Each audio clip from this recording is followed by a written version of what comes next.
Remember back in Nasha Town? How all our friends came to see us off before we left?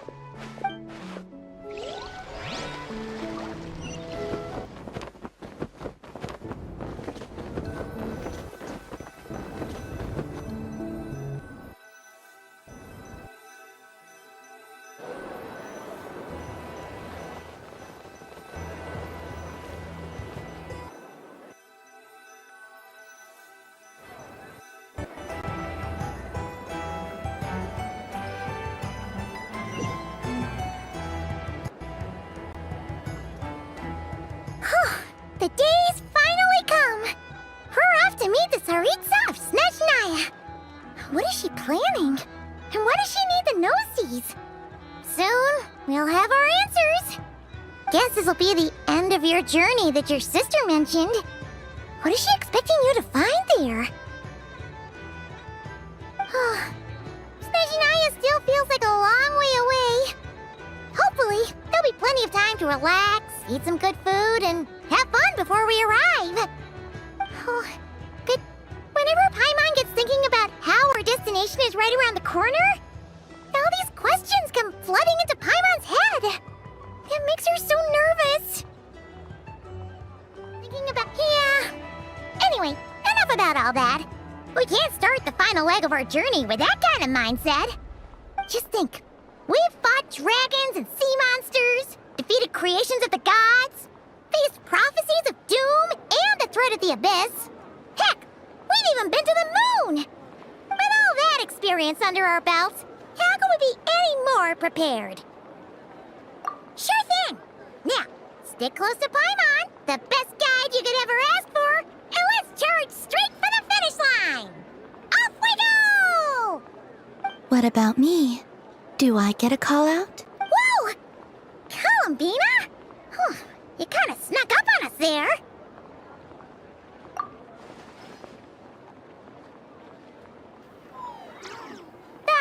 Don't look at Paimon! Paimon didn't sell you out this time.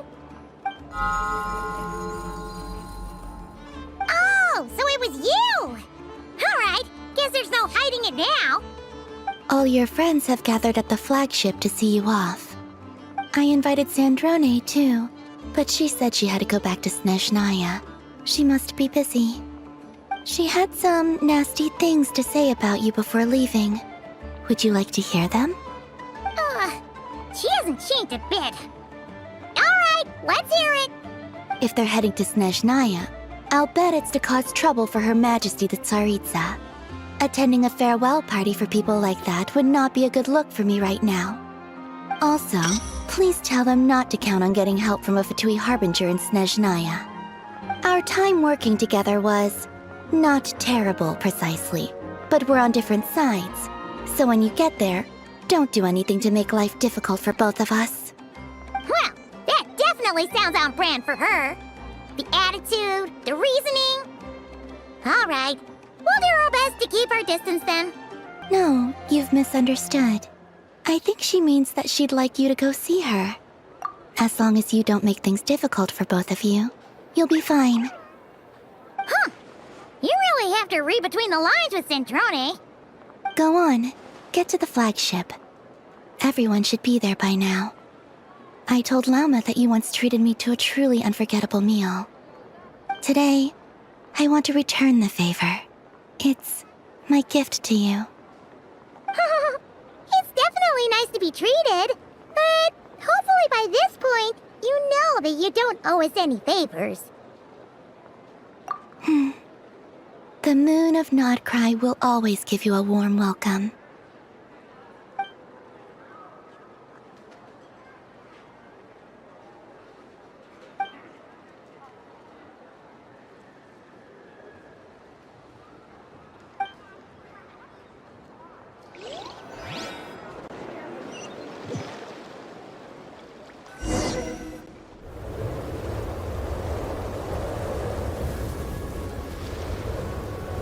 Wow! Pure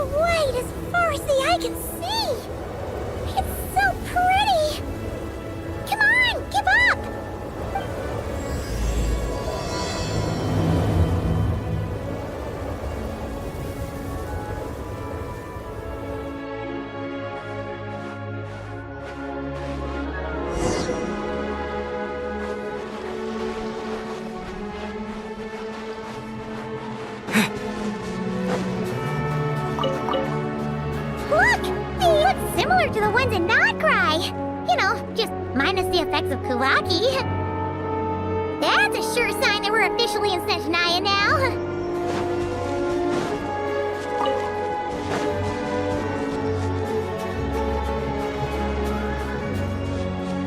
There's gotta be a treasure chest around here somewhere. No adventure is complete without a chest or two.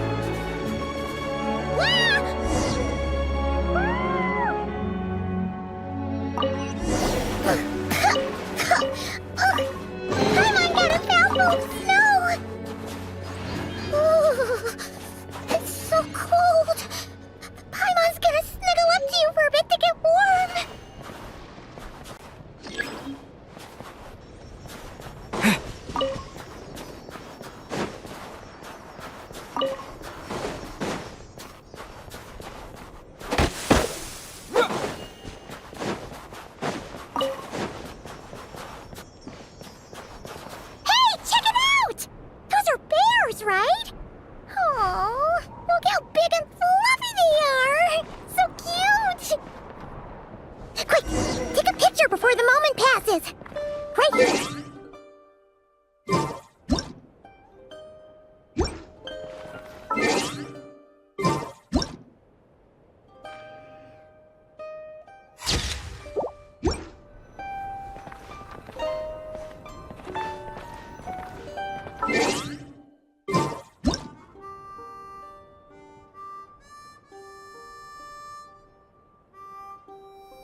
These days.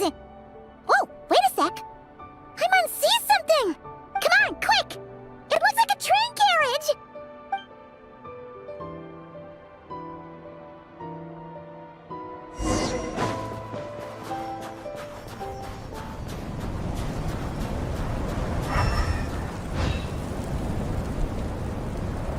Paimon's heard that Snezhnaya has loads of railways and trains. This must be one of them. But why is it abandoned? Ooh, it's still so cold. Ooh, I don't know. Maybe. Also, is it just Paimon or is the snow getting heavier?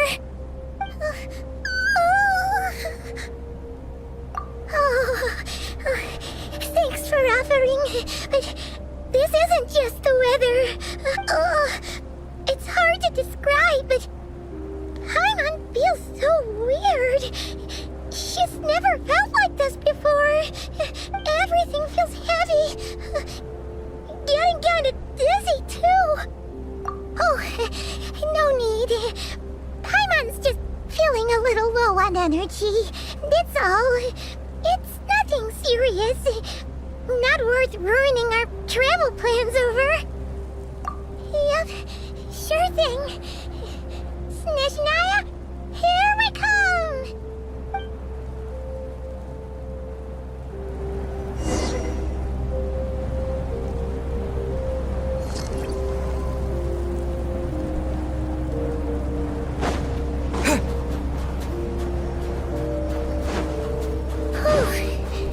Seems like the snowstorm is getting worse by the minute. Paimon can barely fly.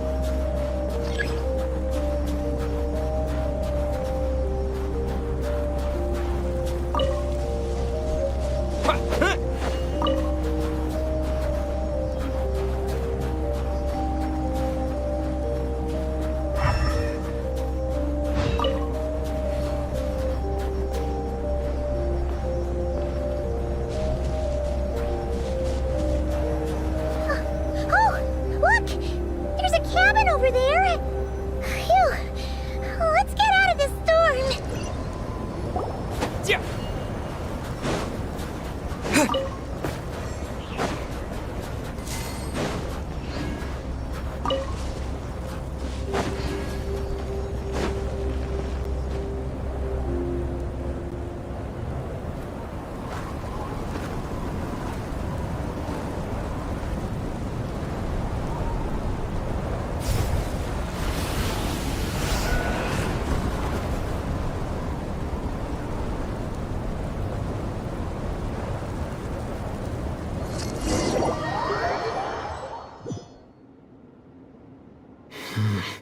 What is this place? Where's Paimon? I need to find her fast. Paimon! Paimon!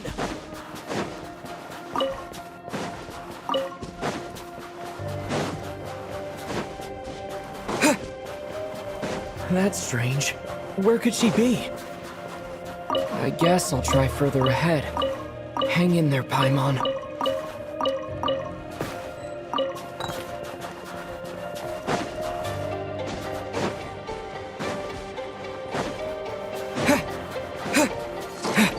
Is that a train carriage? Maybe I can get up from the inside.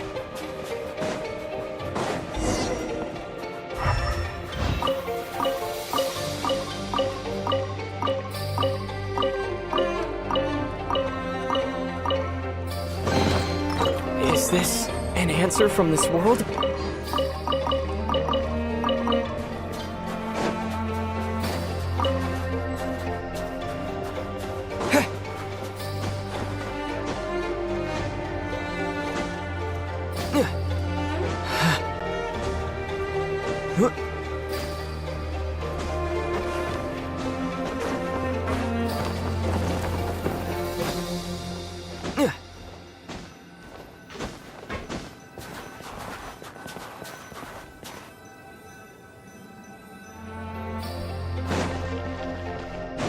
It says here, Kresnik's torch, civilian model. It's definitely getting a little warmer now it's turned on. I really hope Paimon's okay. I'll keep this close.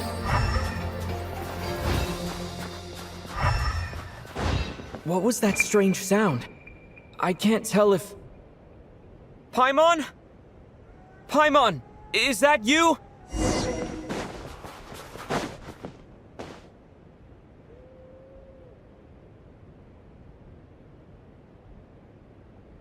Incoming entity detected.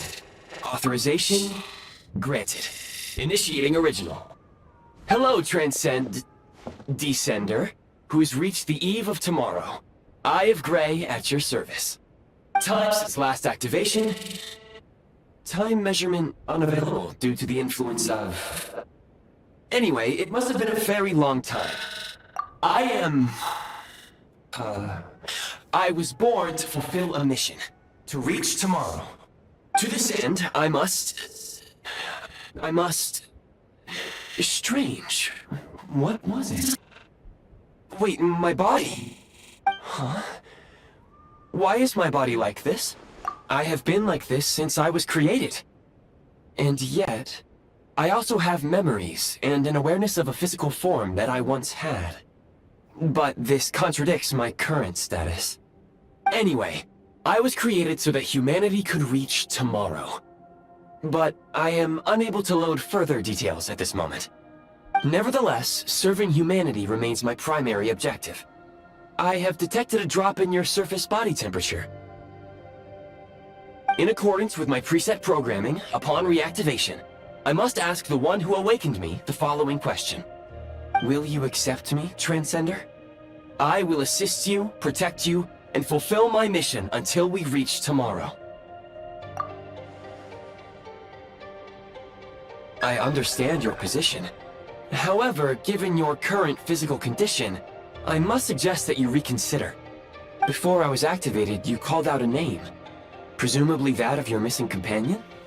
If you agree to accept me, after helping you get out of here, I will search for said companion and pinpoint their location. To answer your question, yes.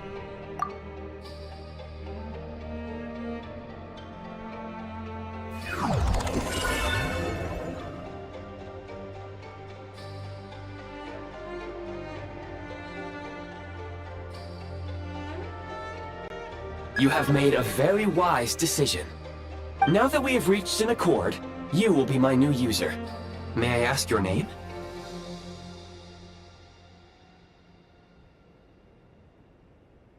Very well. I will remember this name until the mission is complete. I need to recover my body. Retrieve the power to unlock tomorrow, and help the suffering masses to reach the far shores where the empty Ark floats. I can sense my power scattered across this ice-covered land. I even have a vague sense of where it might be found. But right now, that is not essential. The key right now is you. You must survive and reunite with your companion.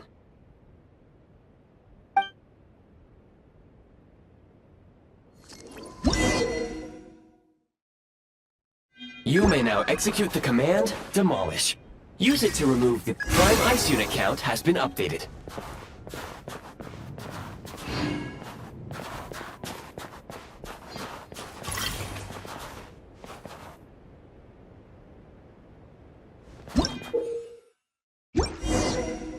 You may now execute the command, Build. Use it to create a Prime Ice construct to prop up the door.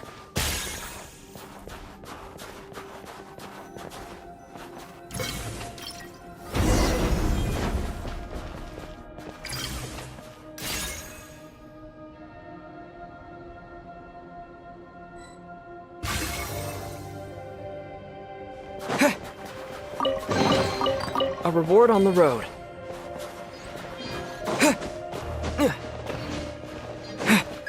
Scanning local environment. Exit has been sealed off with ice. That would not be an efficient approach. One moment. Usable construct blueprint detected nearby. You can use this to clear the solid ice ahead of you more quickly.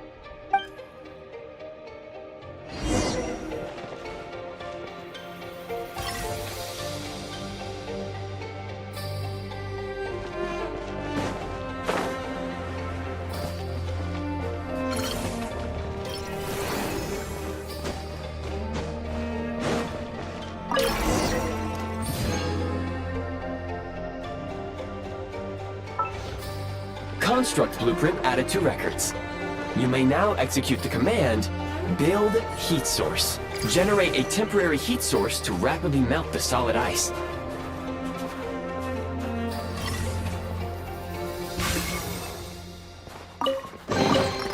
I'll keep this close.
A reward on the road. My scan indicates the path is straight ahead. I recommend we proceed.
Kresnik Crystal located. Please collect at your earliest convenience. The recent construct you built provides highly efficient heating by utilizing the unique properties of Kresnik Crystal. Unfortunately, prime ice constructs have a very short lifespan and cannot be stabilized during the development period. Hence, the authorization to use Kresnik Crystal was granted. That said, I have already forgotten what warmth feels like. Yes, perhaps then we can warm ourselves by the fireside together. But for now, all you need to remember is this. If you collect Kresnik Crystal, I can extract the energy within and use it to maintain your body's surface temperature.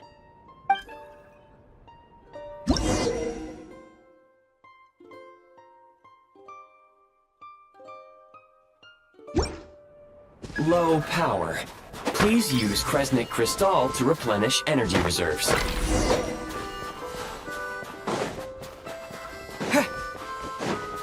Signs of physiological activity detected in the distance. It is highly likely to be your travel companion, Paimon. Go. Go now. Be reunited and sing together. May all the people be united as one. May all of life rejoice in unison. Approaching the target location. Scanning for signs of life. Life forms detected. 2. Affirmative. However, that is not the reason for my confusion. According to my database, this location is a train station, meaning the number of life forms is unusually low. Real-time environmental data suggests that the train station may no longer be in use. But whatever the situation, please exercise caution.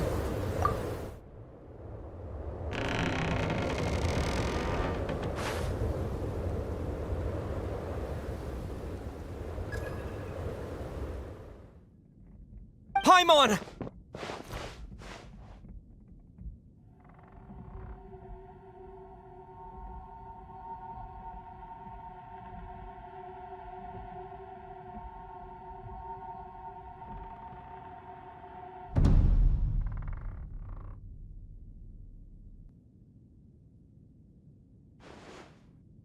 Who are you? Don't worry. She's only sleeping. You must be the Traveler. She called your name repeatedly while attempting to battle her way through the blizzard. Newcomers to Snezhnograd struggle to adapt to the sheer cold at the best of times. Lately, even the locals are suffering, with a powerful monster having summoned a bitter snowstorm.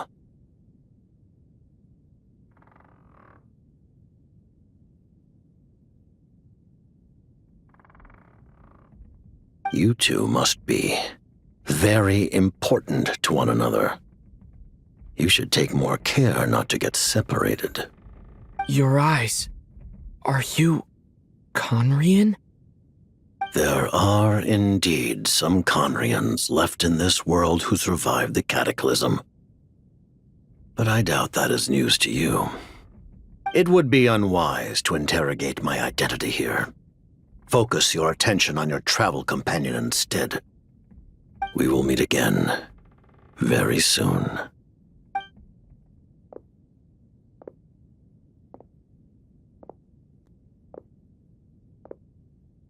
The unidentified subject has now left the area. He appears to be an individual of great significance, but my search has yielded no relevant data. I will try searching the database again. Against the odds, your companion is safe and sound. The other person even left a blanket for her.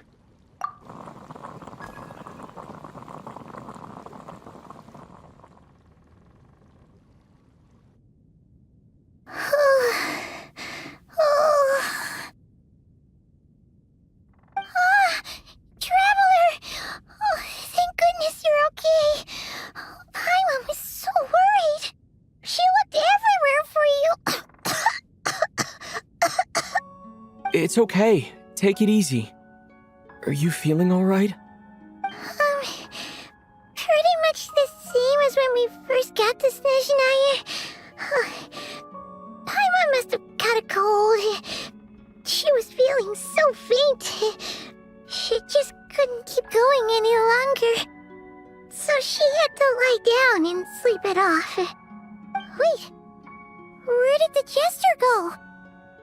Yep, the director of the Fatui. The Jester Piero. So, you met him? The Jester must know everything about the Tsaritsa's plans. But there's no way he'd tell me just like that. We might well have ended up clashing. Well, he was right about one thing. Right now, the most important thing for me is to take care of Paimon while she's unwell. He had no intention of explaining his motives, and he left in something of a hurry. Hey! What the? Who is that? It looks like half a pair of goggles. How amazing! A self-aware, talking pair of goggles. Snezhnaya was once the land of the Fae. There are many ancient creations here that I'm sure would broaden your mind further still. Mind you, my database is also expanding as we speak. You must be a rare creature yourself. Oh, wow! Well, thank you so much. You've earned yourself some of Paimon's favorite candy. Oh, but by the looks of it, you probably can't eat that, can you? Goodwill detected. Instead of candy, perhaps I can suggest my preferred strategy. Please clean me regularly to keep me operating at peak efficiency. Oh, that makes sense. Every pair of goggles needs wiping clean once in a while. Sure thing, mister. Anyway, back to the Jester for a second. Paimon's still confused about something. When he first showed up, he already knew Paimon's name. And he acted like he expected Paimon to know who he was, too. Paimon could tell that he was Conrian from his eyes. And he definitely seemed like someone pretty important. But beyond that, Paimon didn't know anything about him. It was only later, after he rescued Paimon from the snow, that he properly introduced himself. That's the only reason Paimon knows he was the Jester. Oh, seems unlikely. He ran into the snow following the sound of Paimon's voice, with a really anxious expression on his face. He didn't act like someone who knew she would be here in advance. And after bringing Paimon here, he just stared out at the snow. He didn't do anything to Paimon at all.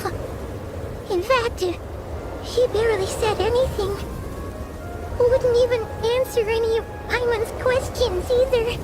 Paimon didn't feel unsafe around him, and he didn't seem to have any ulterior motives. For all we know, he might have just ignored Paimon's questions so she'd give up and go to sleep. Please allow me to interrupt. Fatui and director are unfamiliar terms. May I ask for clarification? Wait, you've seriously never heard of the Fatui? Oh, they're like the Tsaritsa's inner circle. Really powerful people. And the director is their boss. Understood. Since they hold elite positions and serve their god directly, it stands to reason that they would conduct themselves with due decorum. I am inclined to agree with your assessment, Miss Paimon. I did not detect any ill will from the gentleman in question.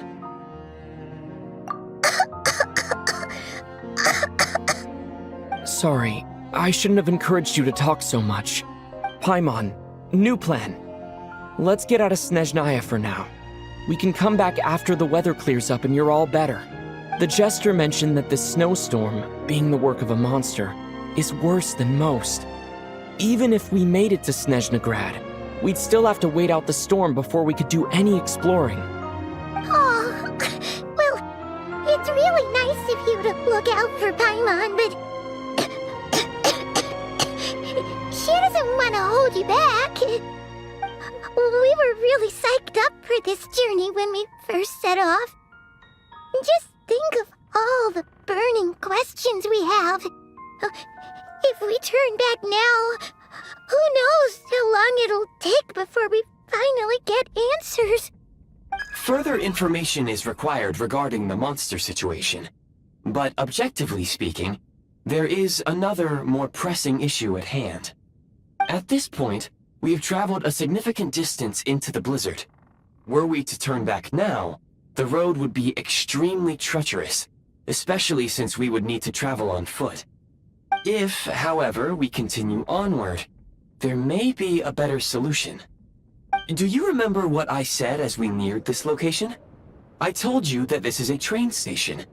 While it has evidently fallen into disuse for unknown reasons, the tracks remain intact. We can break through the blizzard and forge ahead by driving a train. That is the Snezhnayan way. There is a small town up ahead, which would be the perfect place for Miss Paimon to rest and recover. Paimon thinks Goggles here makes a great point. Let's do that! Oh, come on. Don't worry.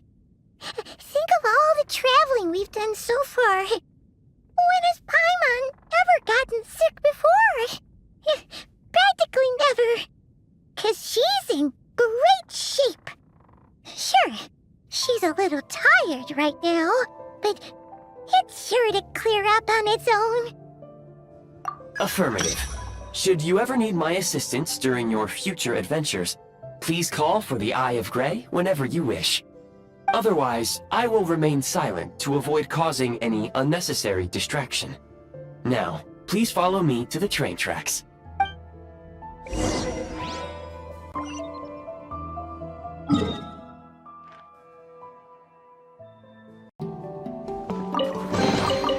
Is this an answer from this world?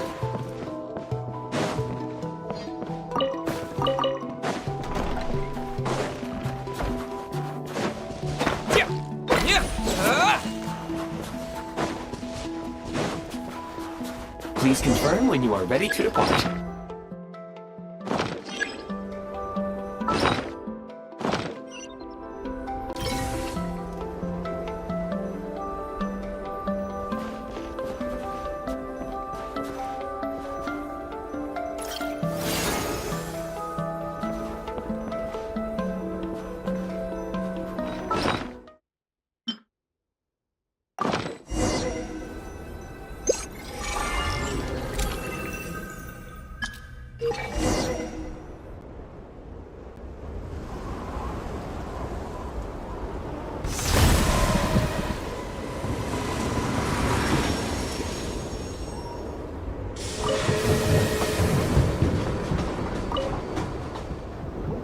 Heading north from here, we will soon arrive at... Wait, there's an error message. Could not detect clear tracks. What exactly does clear mean? Brace for impact, friends! Preparing to enter impromptu flight mode.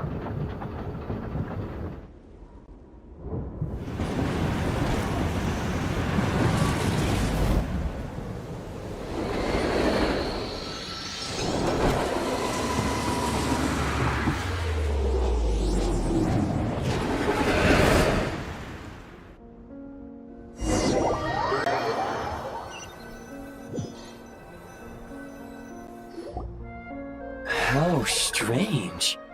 Not only was the station's status different from my records, but even the railroads and the terrain itself have changed substantially. Yeah. Thanks to your quick reflexes. My sincere apologies for putting you in danger. I'm afraid I'm as confused by all this as you are. Agreed. This is likely a consequence of outdated railroad data. The discrepancies between the old data and present reality are far greater than I anticipated. Fortunately, Our crash landing has at least brought us much closer to the town. According to the data, anyway. Your data had better be right this time. I can assure you, it certainly is. Please look this way, and you will see a Kresnik's torch. It seems our ill-fated train ride was a blessing in disguise. We have taken the shortest possible route. Rest assured that I will take user preferences into account next time I plan a route. Next time, I will get it right.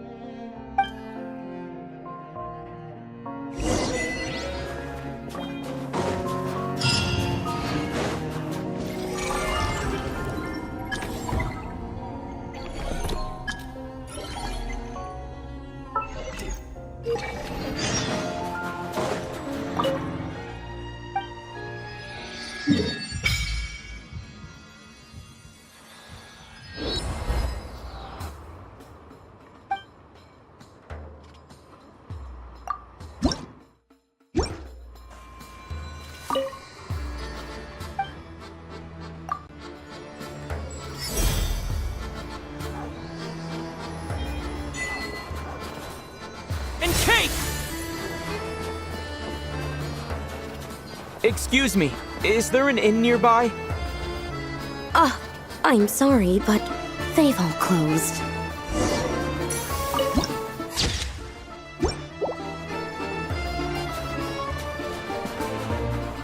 Sorry to interrupt. We're looking for a place to stay. I can't even afford to warm my own house, let alone run a business. Excuse us. Is there anywhere we can stay around these parts? I'm afraid not. You'll have to try your luck somewhere else. All we can do is wait for the next shipment of Kresnik Crystal to get here.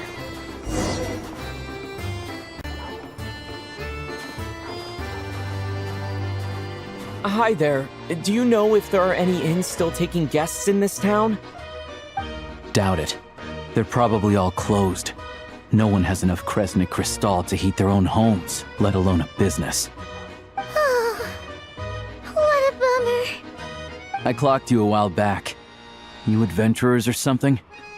We don't get many tourists in inland Snezhnaya these days. Why is that?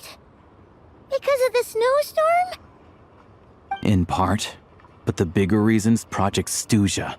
Since it's Her Majesty's will, we have to put up with it whether we like it or not. Oh, sorry. I assumed it was common knowledge by now. Basically, the Tsaritsa is planning something big. Something that requires an enormous amount of energy. Even if they used all the surplus Kresnik Crystal in Snezhnaya, it still wouldn't be enough to meet demand. So, the Veche passed a resolution requiring all factories and households to reduce their energy consumption. The policy has thus been charmingly named Project Stuja, meaning bitter cold. Bitter cold? So, like, it's gonna be a cold winter, folks? You're all gonna have to find a way to get through it? That kind of idea? Pretty much. When you're broke, you scrimp and save. When it's cold, you huddle together for warmth. There's always a way to stretch things out to make ends meet. Trouble is, if you stretch someone out like an elastic band for too long, who knows if they can ever bounce back. You know what? Come with me and see for yourself.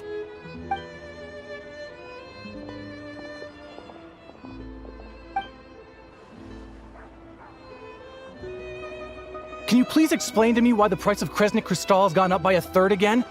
Even as our purchase quota has gone down. You only come here twice a month. This won't even last us a week. The supply and...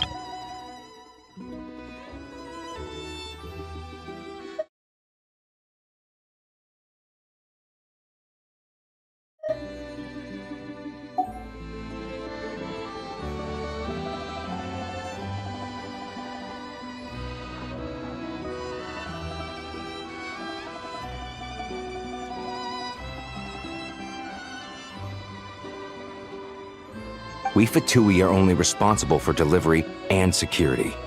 I'm not in a position to explain to you how the figures are calculated, but I assure you, they are as fair and reasonable as possible. Oh, so our lives mean nothing to you? How can you expect anyone to survive a single night in this weather without heating?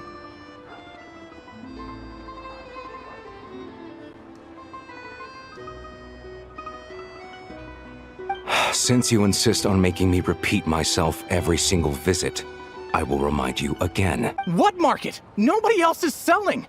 And when they do, they charge 8 times the normal rate! It's robbery is what it is! Which is why the Snezhnograd Veche passed a resolution to support border communities, without which you wouldn't even be able to buy crystal from us to begin with. So if you're here just to argue, move aside and let the next person in line come forward. Everyone's feeling the cold here. You... All right, everyone, let's calm down for a second. A few words, if I may. We're all subjects of Her Majesty the Tsaritsa, and I'm sure every one of us is dedicated to her great cause. We all know how cold it is. And the more it snows, the harder life gets. Everyone's struggling already. Let's not make things even more difficult for each other. But Liaison Shishkin, there's clearly something wrong with this quota. I have a family in Marepasak who tell me they can buy at least double our crystal allotment. Oh, believe you me, I had the same reaction when I first saw the numbers.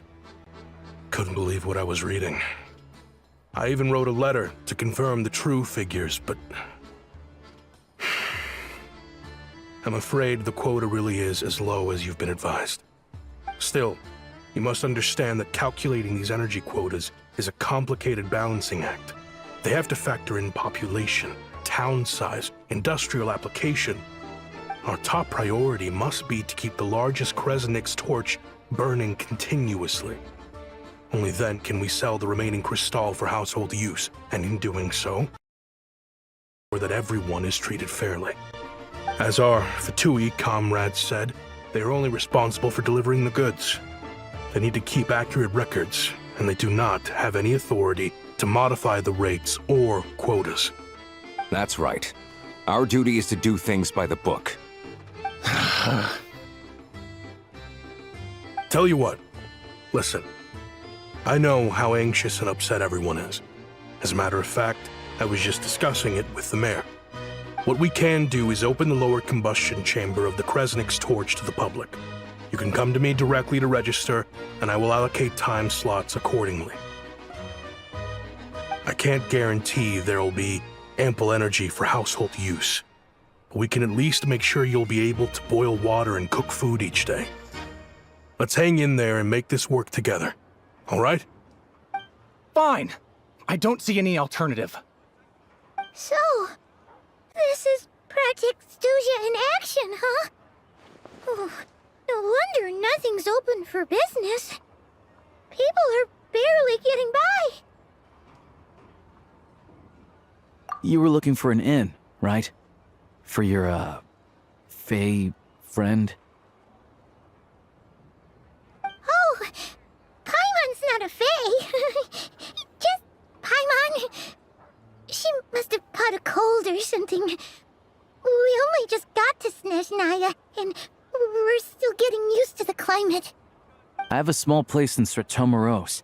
I don't stay there very often, though, so it's pretty basic. But if you're not picky, you're welcome to rest there for now. It's not much, but I've got blankets and a warm fire. Are you sure? Oh, that's really kind of you. All right, then. This way.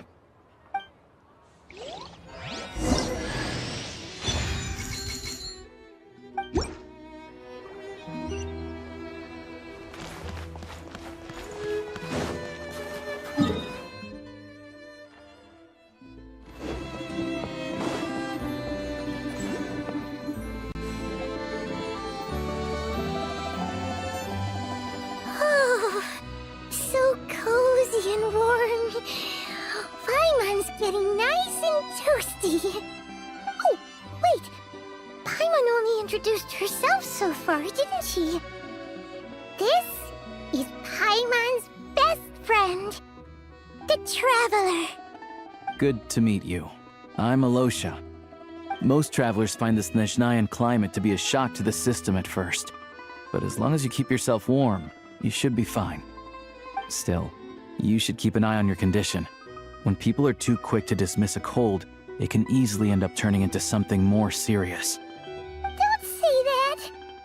Paimon's too young for chronic health issues. They aren't in town right now, and they won't be back anytime soon.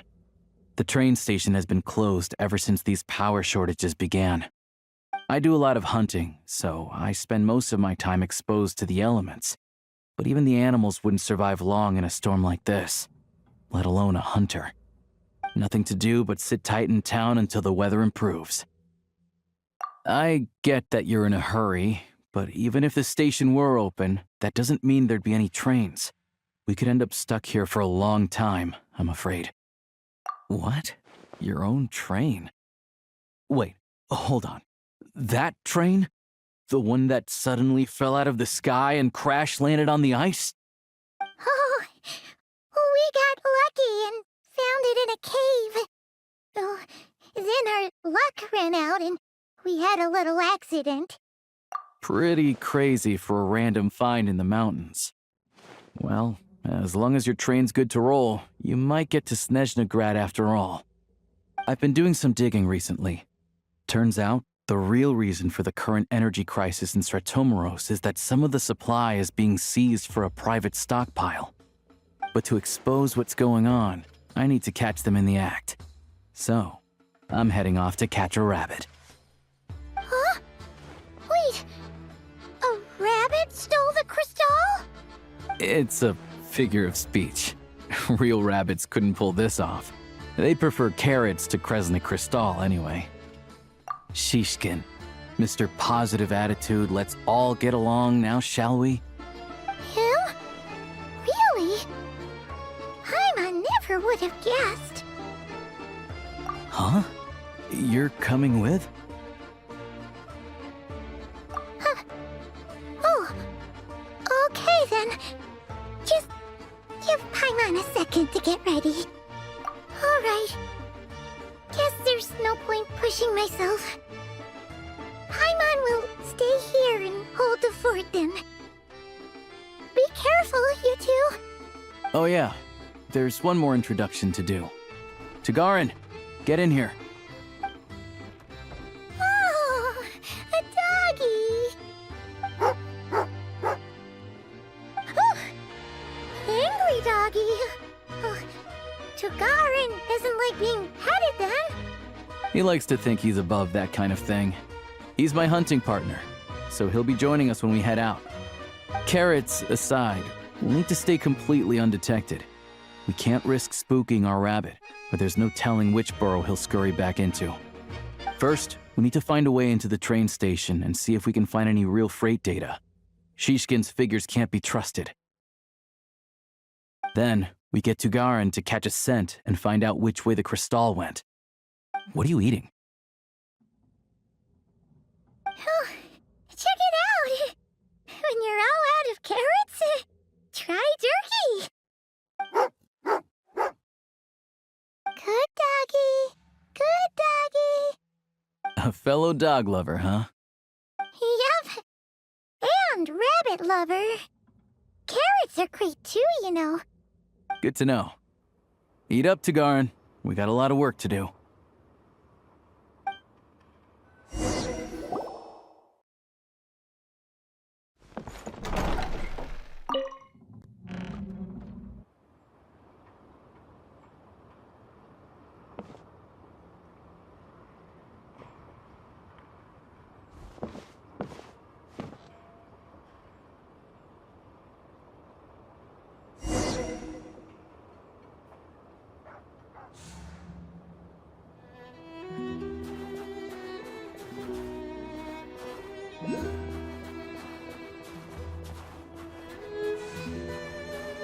Wait.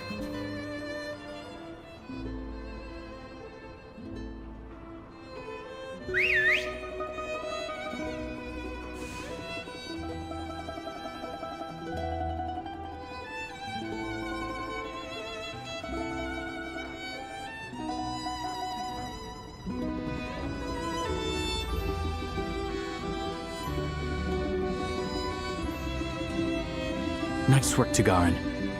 Come on, we'll go around.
This way. We'll enter from the upper floor.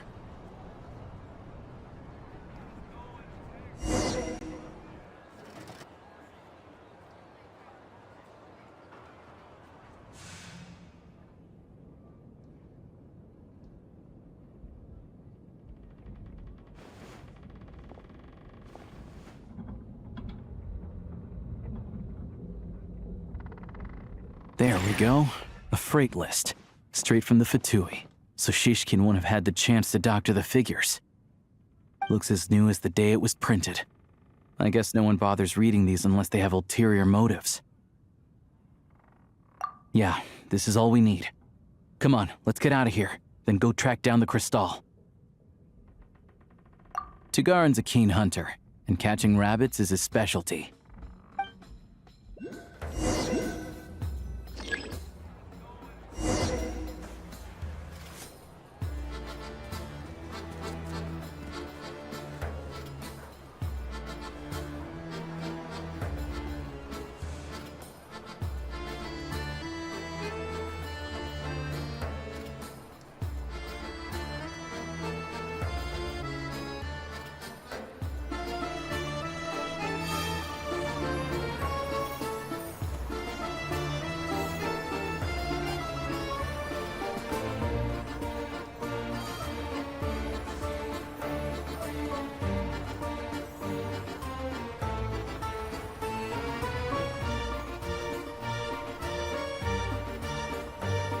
Anywhere there's a stove, there'll be the scent of Crystal.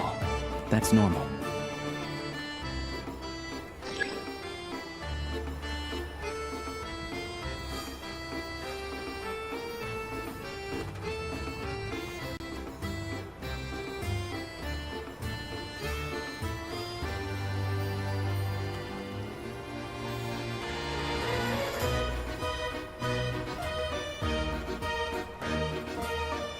Anywhere there's a stove, there will be the scent of Crystal.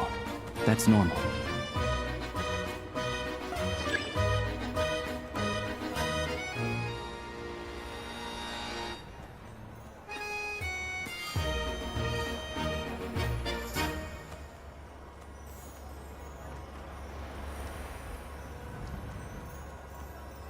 But if he picks up the scent of Crystal somewhere and there's no stove around, that's how we know something's up.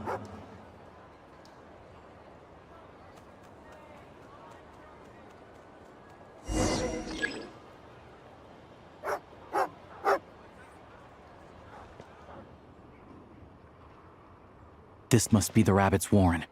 Good job, boy. Sure enough, there's a tunnel. You stay here and keep watch. I'm gonna take a look inside.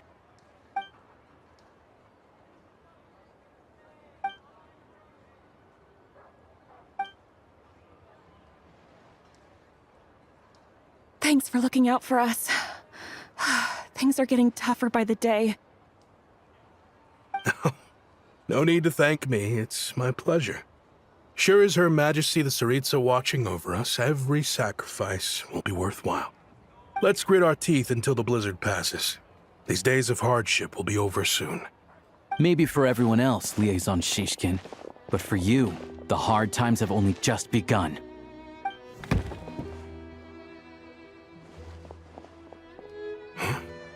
Who are you? What's the matter?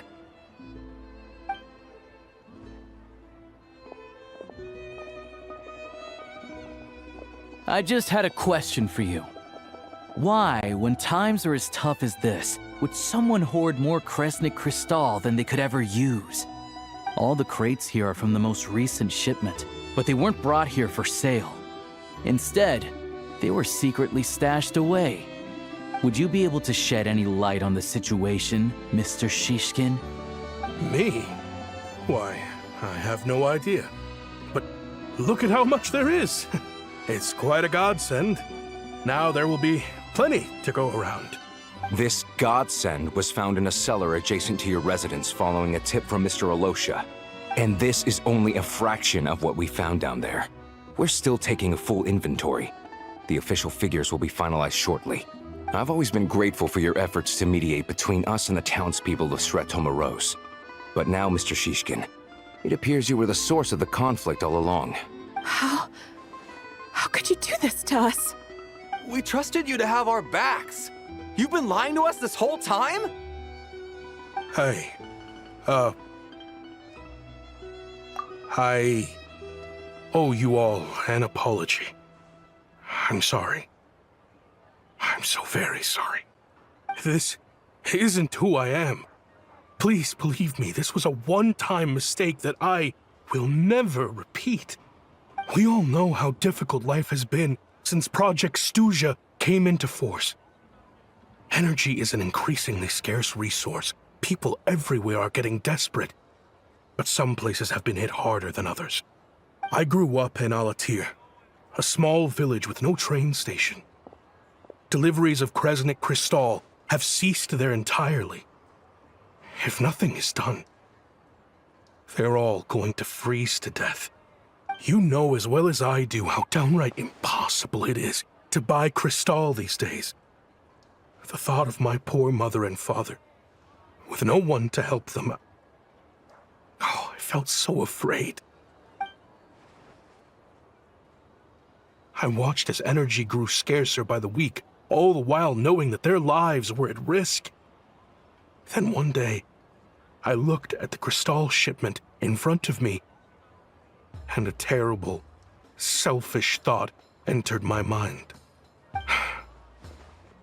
Looks like I'm just not cut out to be a criminal. I'm so sorry. Once the Fatui have finished their count, you'll see that the numbers match their waybill.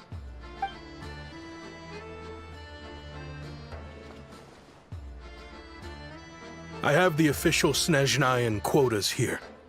Anyone who has already purchased energy, please make your way over here to correct your transactions. I'll make a batch purchase of Crystal worth 3 months' salary for you all to use free of charge. As for Alatir, I'll think of something else. You don't have to go that far. Yeah, owning up to your mistake is enough for me. You've done plenty of good for the community in the past. I'm not looking for a handout. Drop the act. You claim this was a one-time mistake, but the real reason there's only 1 shipment's worth of stolen crystal in your basement is that you have an accomplice. Reporting in, sir. We've conducted a full search of the mayor's house. As expected, we found many crates full of crystal, half of which were still in their original shipping containers. This wasn't your first time at all. You've been colluding with the mayor of Stratomaros for a long time now. The train station's currently out of service, but it does open for a short window every time there's an energy delivery. And every time a train pulls in, you're there on site to take inventory and oversee the workers unloading the cargo. The mayor handpicks said workers. Per his instructions, they transport the crystal by tunnel at night to the mayor's house, and he sells it out of town. But since he can't get the goods out of town by train, he had to arrange an alternative method of transportation. This meant slower sales, which gave me plenty of opportunity to catch him in the act. Wait, the mayor's involved in this too? Preposterous.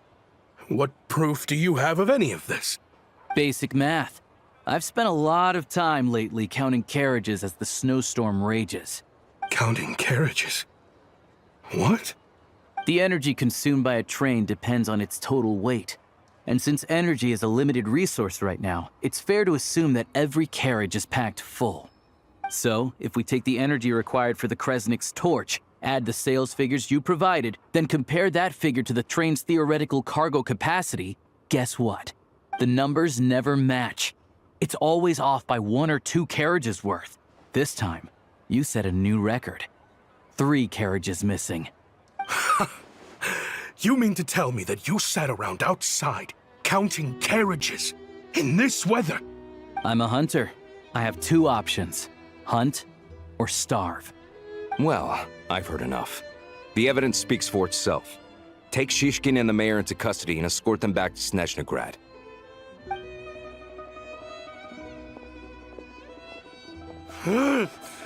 You cocky little brat! Ruining my business! Just you wait.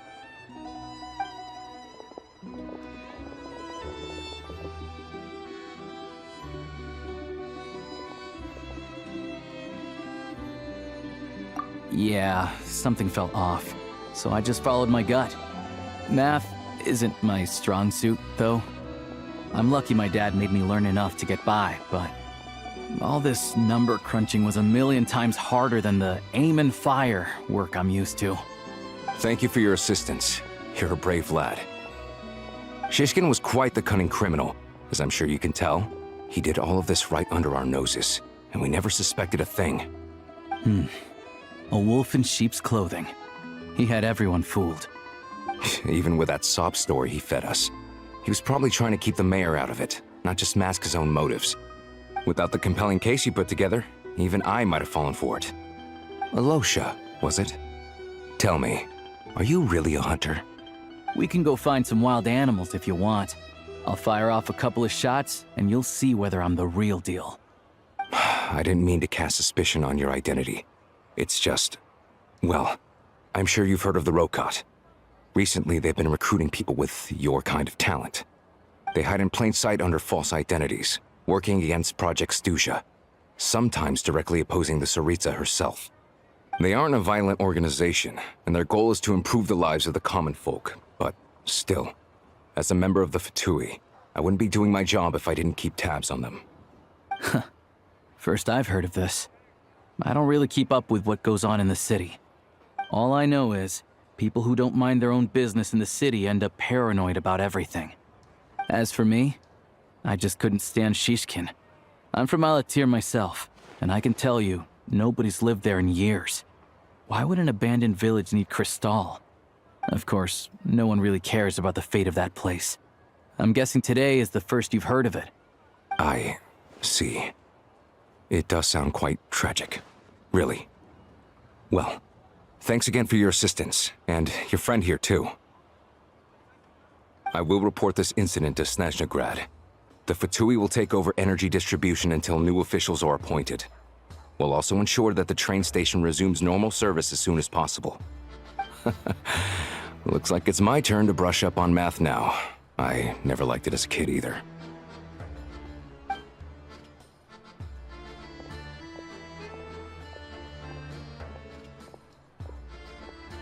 Don't mention it.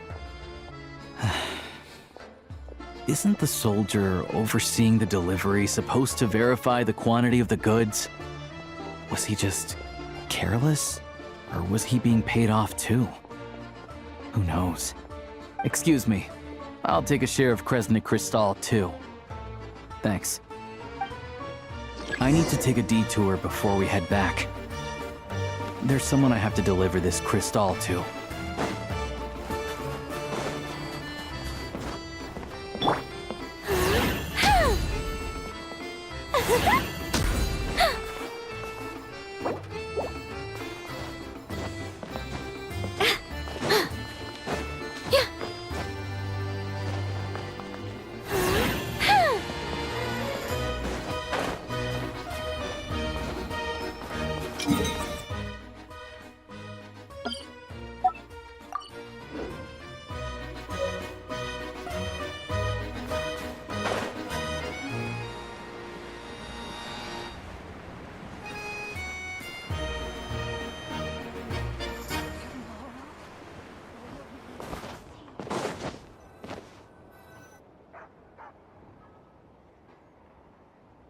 hang tight for a moment. This old lady, she doesn't really know who's who anymore.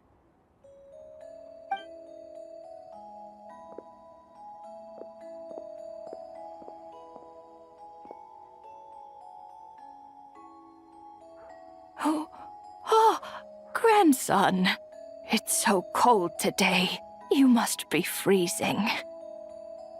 Ma'am, it's me, Alosha. Alosha? Alosha who? You know me. I came by earlier today. Cleaned the ashes out of your stove, gave you some warmer bedding, and washed your back.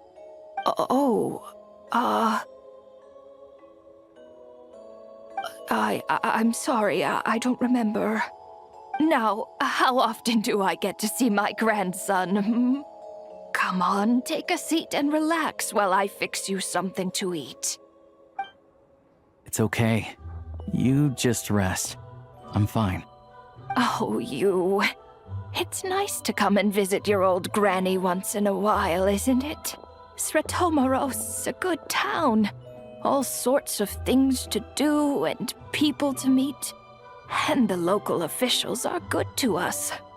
Sit down, come on, take a seat. I still have some fruit left. Let me get it for you. Please, don't get up on my account. You need to rest. Where's the fruit? Right under the basket by the door. Or maybe it was on the bedside cabinet.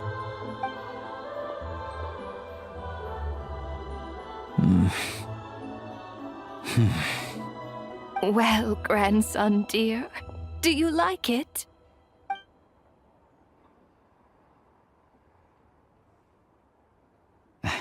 Very much, ma'am. It's delicious. Good, good. Wonderful. You don't need to save any more for me next time, all right? Fresh fruit is hard to come by at the moment. You should eat it as soon as you get it. Oh, I don't need it. I'm fine. But if you like it, come back for some more soon.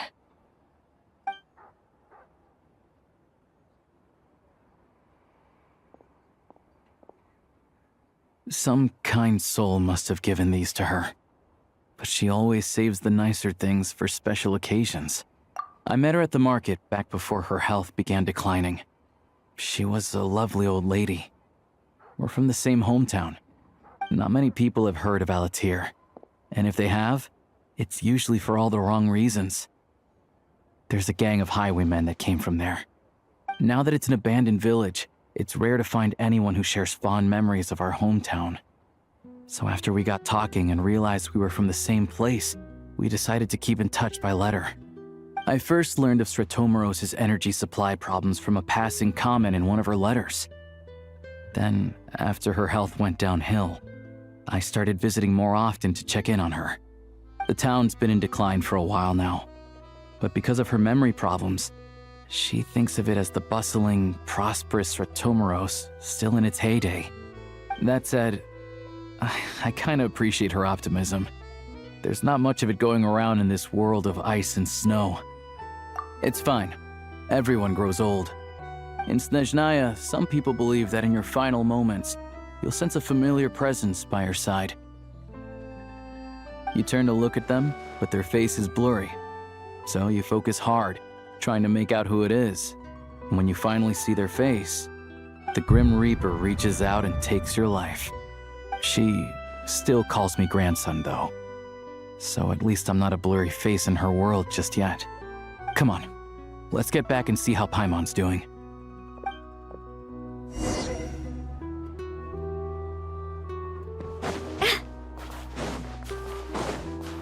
How tiresome. Pick up the pace.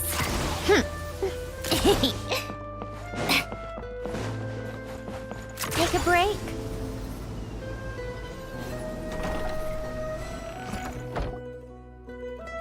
Paimon, we're back. Are you feeling any better? Yep. Paimon's not cold anymore. But she's still a little dizzy. Flying probably isn't a good idea right now. Paimon might lose her balance. But Paimon's sure she'll be fine. It's probably just from getting hit on the head by that pile of snow when we first arrived in Snezhnaya. Her complexion's looking much better. Let's keep an eye on her. Sure, but enough about that. How did everything go on your end? Are you all set? Did you have any trouble? I'll explain. It's a bit of a long story.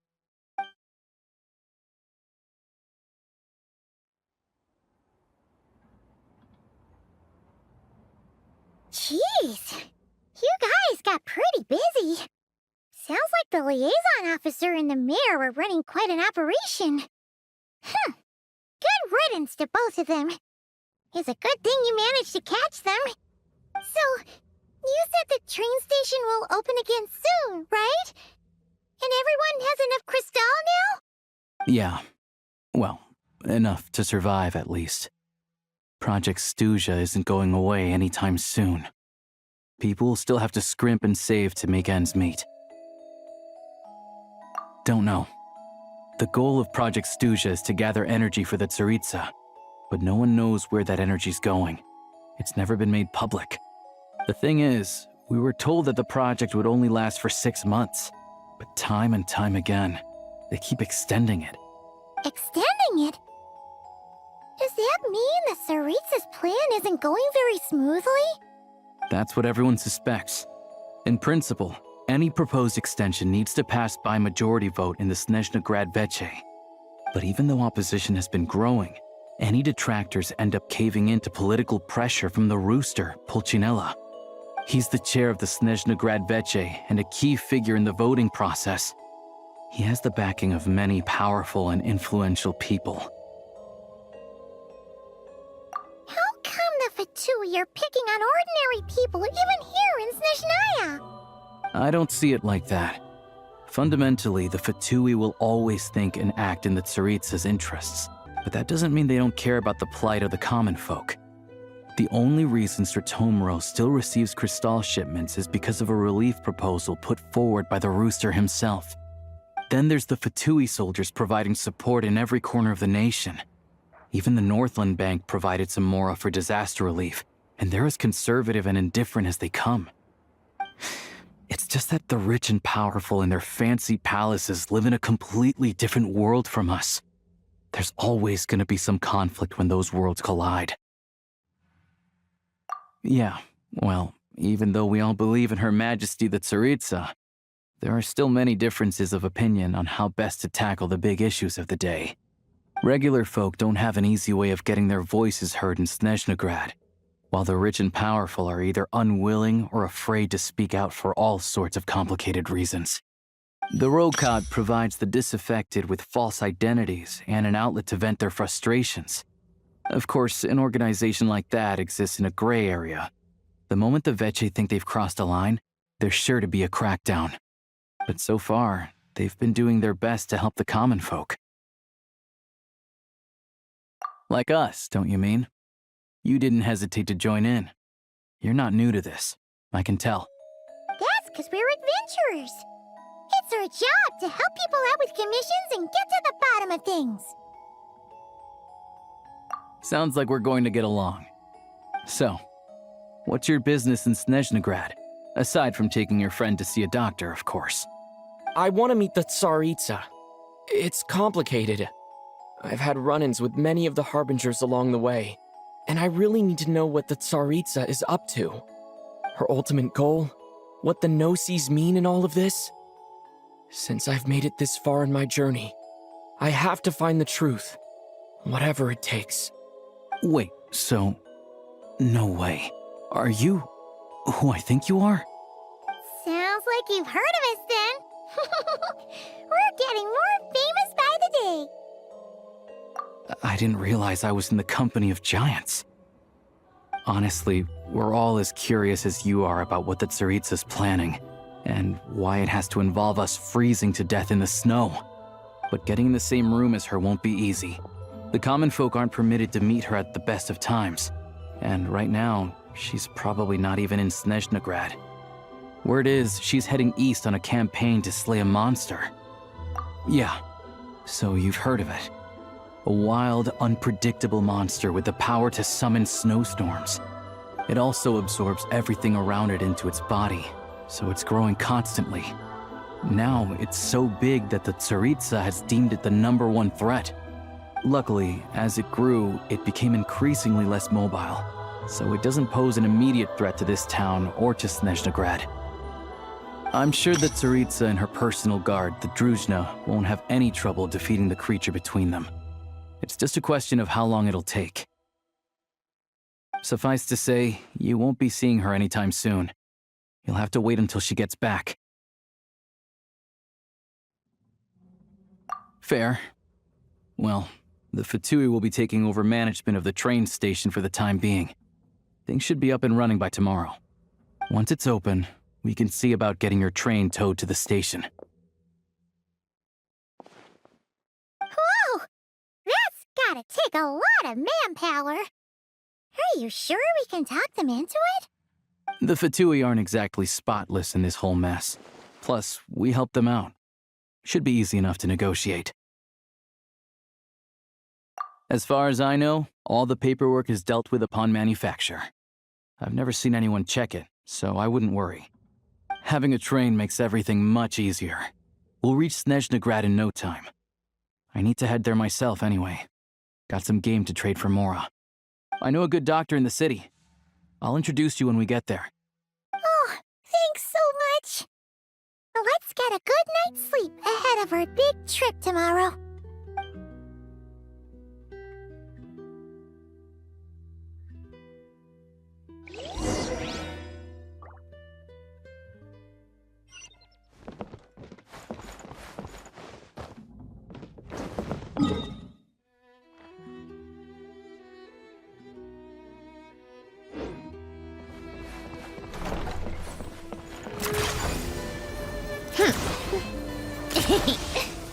Pick up the pace.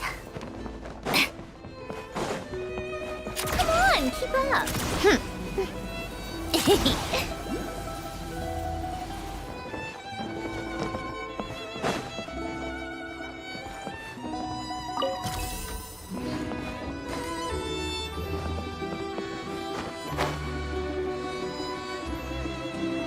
Where's the repair?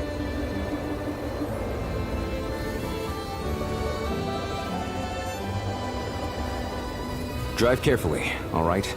You don't want to end up in this situation again. Also, I don't think I've seen a train like this before. Is it a new model or something? Not a fan of small talk, are you?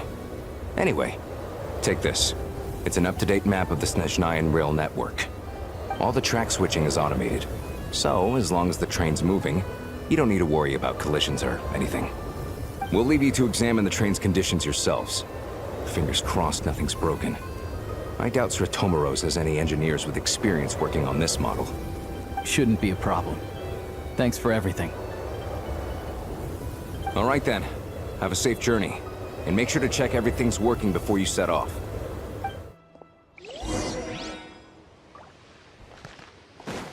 Take a break?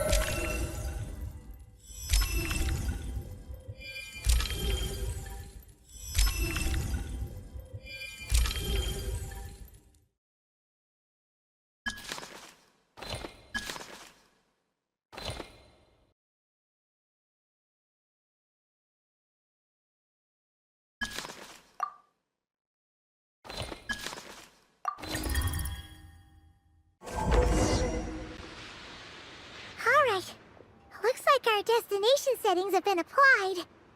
Let's give this thing a final once-over and then head out. Goggles, your time to shine. Affirmative. Running vehicle diagnostics. What's this? Engine, green. Wheels, green. Frame, minor damage, but no impact on function. Diagnostics complete. All systems nominal. Neat! Huh. Paimon still can't get over the fact that you just found this tech lying around in a random cave. I've lived in Snezhnaya my whole life, and I've never heard of an interactive, talking train autopilot. Strictly speaking, I wasn't designed purely to drive trains, though I doubt you have any interest in navigating the practically unreadable operator's manual yourself. All configurations are complete. Should you require any further assistance, please call for the Eye of Grey. Away we go! Whew. Nope. Paimon's gonna find a warmer seat.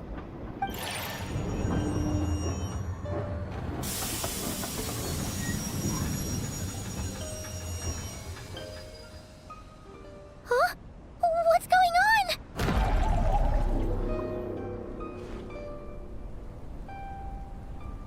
Oh no.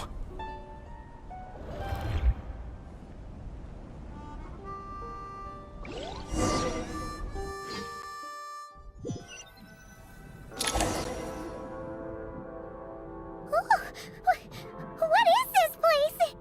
Traveler, are you okay? Paimon's still airborne, but it feels like swimming through thick, gloopy water. Ugh, it's horrible. Just our luck. Of all the things that could have gone wrong. Alosha, you're Snezhnayan, right? Any idea what the heck this place is? It's called the Shadow Realm. A place where no wind blows, no light shines, and no elemental energy flows. Even time itself doesn't exist here. It's a world where everything seems to come to a standstill. I've only seen it a few times before, and this is my first time inside. It's a dangerous place. Most people who get sucked into the Shadow Realm are never seen again. And the few who do make it back, they're never quite the same. Huh? Then what the heck do we do now? Oh, maybe Goggles knows something. Goggles? Great! Now we're done for! Hold it together. Let's not get ahead of ourselves. I heard a story once about the world of shadows. If it's true, there's a way to escape. We just need to find the exit. Come on, let's explore.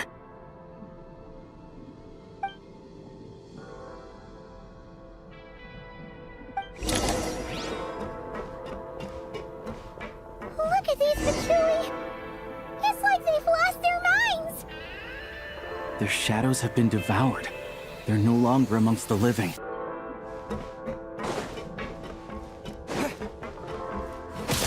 I can't channel elemental energy here, but I have a few gadgets that still work.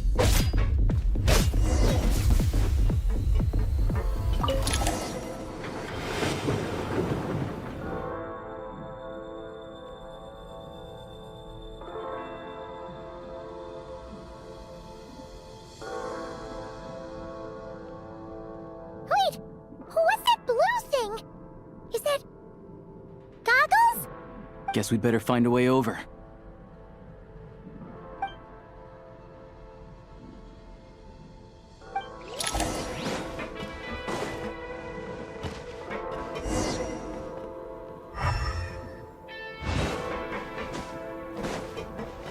Go now! Advance!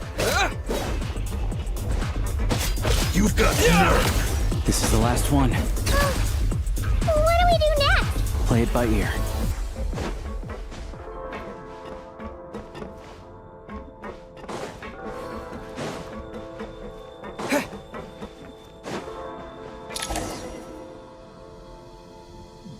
Goggles! Hello. I am glad to see the three of you safe and sound. For now, at least. But things aren't looking too good. Correct. We are now inside what is known as the Shadow Realm, the darkest space in the shell, where even the Most High is loath to cast its gaze. Time and space hold no meaning here. It intersects with the world of the Light Realm only rarely, like an air bubble that rises to the water's surface. We must leave this place before it sinks back down into the depths once more. Sounds like you have a plan. Yes. In fact, the very purpose of my creation was likely to... from the Shadow Realm. It appears that key data is currently inaccessible, but now is not the time to resolve that problem. I have marked the exit to the Shadow Realm for your convenience. In addition, I have prepared some equipment to aid you as you traverse the Shadow Realm, Traveler. It may well be one of my core functions. Scan complete. Construction in progress. Activation code: we once peered into the past from the ruins of the shadows. This is what remains of the Golden City, Hyperborea.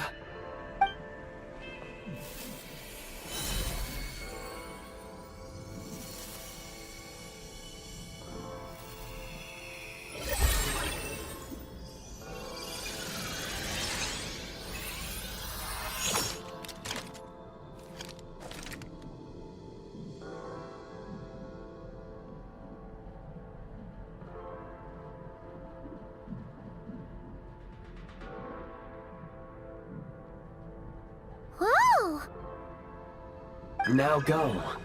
Arm yourselves with weapons of the spirit. Bring down the walls of the stronghold, and extinguish the flaming arrows of the wicked. Is this a gun?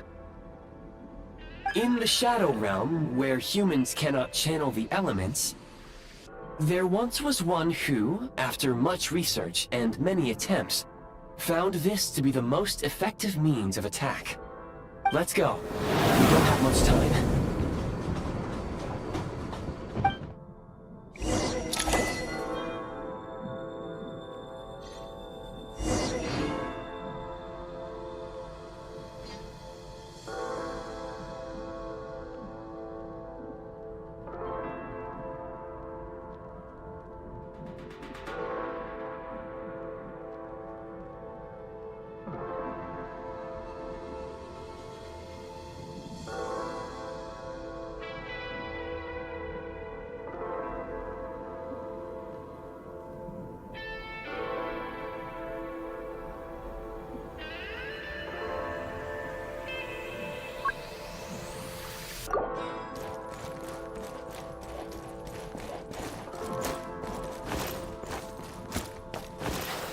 When you encounter small obstacles, you can simply clamber over them.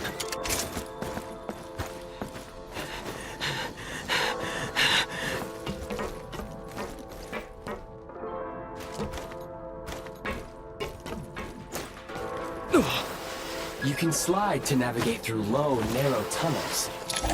Obstruction ahead. You may be able to use the explosive.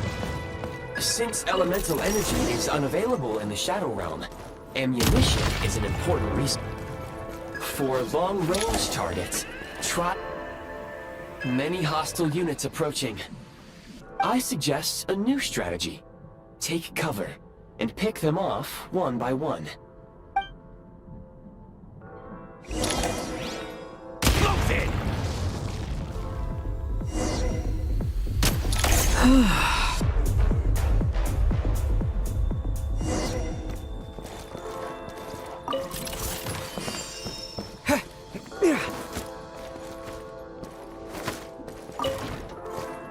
More enemies detected. Try attacking with the newly unlocked Assault function.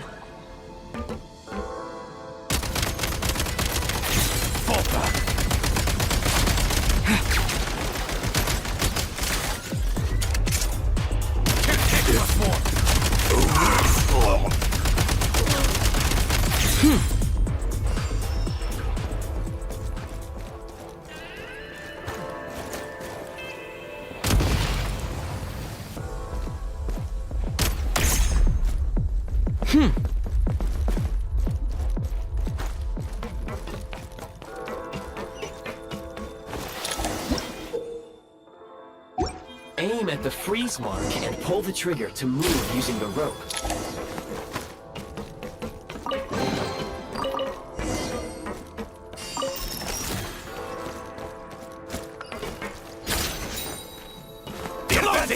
reach! Die! Fall back! Can't take charge! More. Can't take much more! It's over. Can't take much more. Taking cover! Switch mode! Nice. Need a refill! Where's the... back? Taking cover.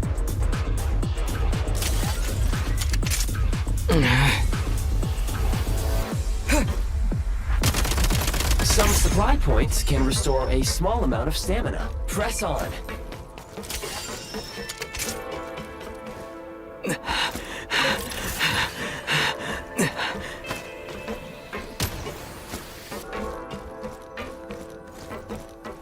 You should be able to use the Prime Ice construct left here to cover long distances.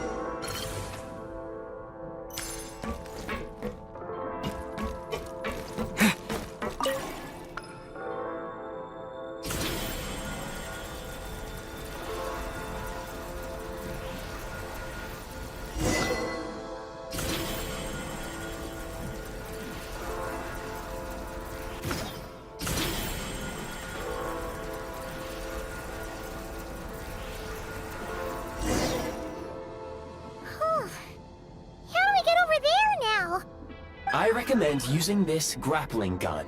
Such devices were originally used to secure structures in the Shadow Realm. If you detach the connected hook, the grappling gun will automatically fire a rope to another nearby hook. Okay. So, we just remove this hook, right?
Nice.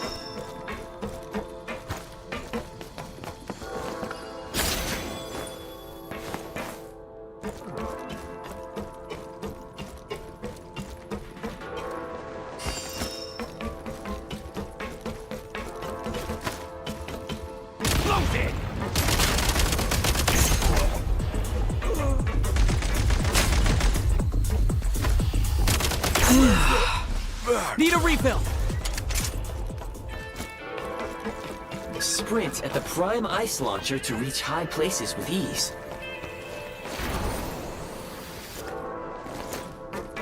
Nice.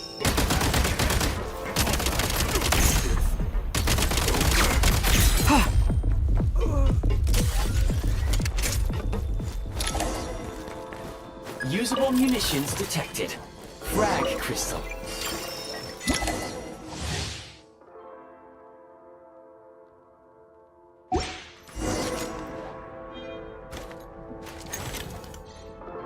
Try this!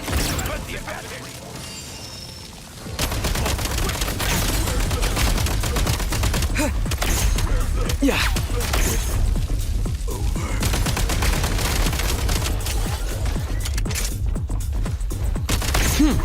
Need a refill! Demolition time!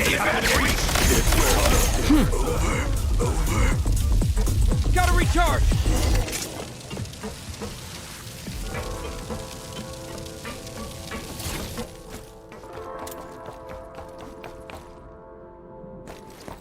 Switch mode! Mind the rhythm!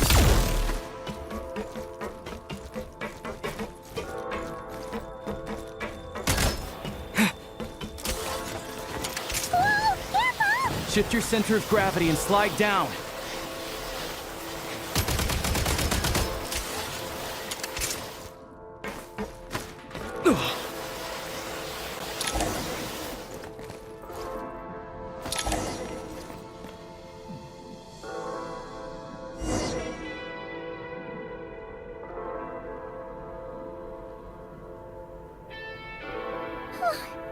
How much longer is this gonna take? The exit is right ahead.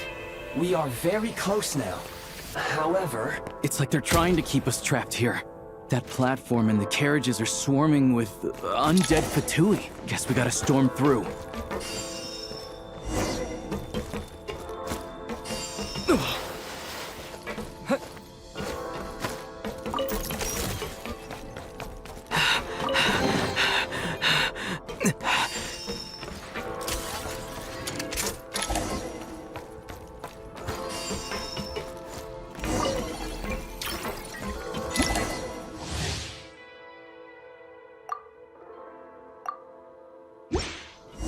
You may find switching to assault mode makes your attacks more effective.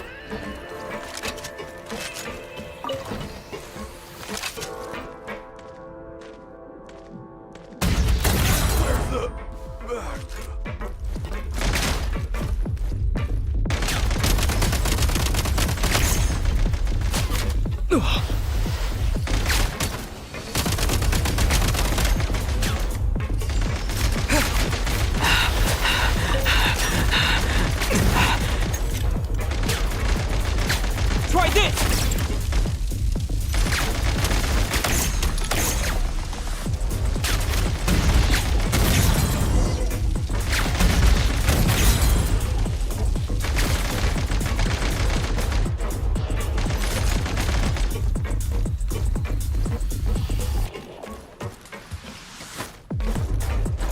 Nice.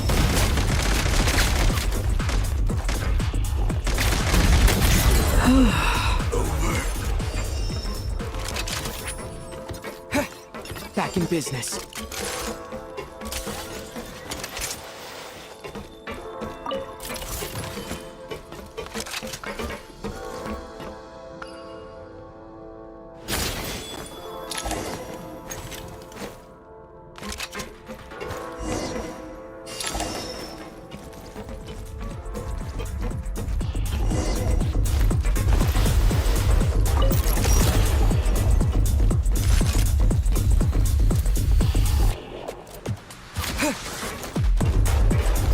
Change of tactics. Charge!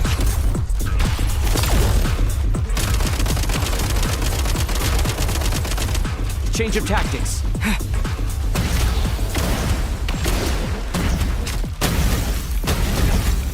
Come on! We're almost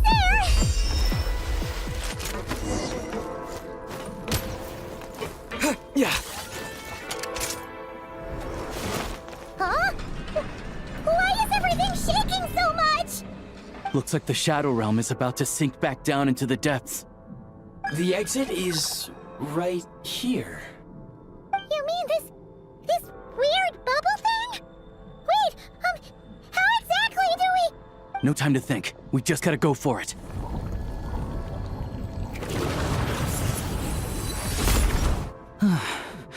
Looks like I was right.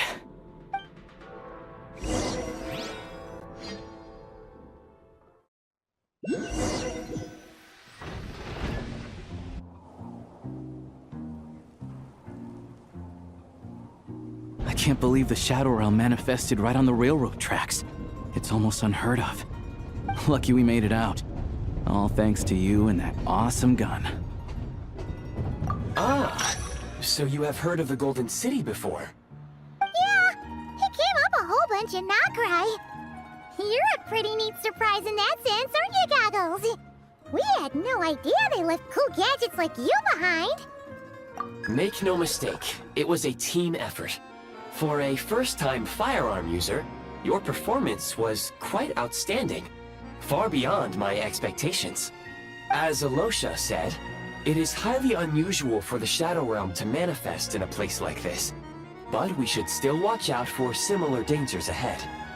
Oh, let's hope not. If anything else goes wrong with this trip, Paimon's gonna have train trauma for life. The Shadow Realm can appear anywhere, not just on the railroad. I am simply advising that we take sensible precautions. Now, if you wish to further calibrate and upgrade your firearm, you may do so over there, provided you have the necessary components. Please take a moment to catch your breath while I repair the body of the train. Amongst other things, this will ensure Paimon is a little warmer while on board. Oh, thanks, Goggles. You're a trusty train conductor. Well, maybe trusty isn't quite the right word, considering. Anyway, at least you get the job done. Yes, of course. And just like the Eye of Grey, I am sure it will be a great asset to you in your future adventures. If not the trustiest, then it will at least get the job done. Let's get some fresh air while the Eye of Grey fixes the train. Yeah, sure. Paimon wants to forget all about the Shadow Realm. It was so creepy in there. Stretching her legs might help take her mind off things.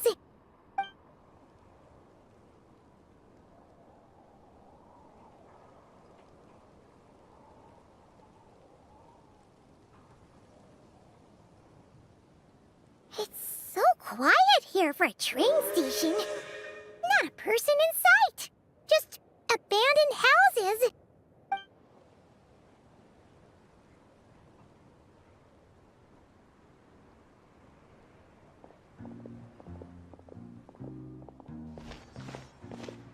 Huh? So much for repair? You've swapped our train out for a whole new model! My plan was to restore the train to its original appearance per my records as quickly as possible. Now that the repairs are complete, the train offers optimized performance and a significantly improved trendiness level. Huh. Didn't know trendiness was a parameter. According to my calculations, parameterization is the most effective way for the Eye of Grey to understand trendiness. Hyperborea, huh? I'm sure I've heard of that in a story somewhere. What an incredible little gadget you are.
You might want to avoid looking down if you're afraid of heights. No, it's not that. Paimon's just praying that we don't have yet another accident.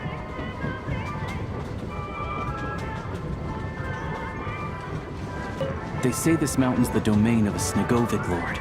A lot of the Snezhnograd retreated there to live in seclusion, so it's a pretty mysterious place. We hear all kinds of stories. Even the residents of the nearby town of Svietla-Lidovka steer clear of the summit, and they make a living off of harvesting prime ice.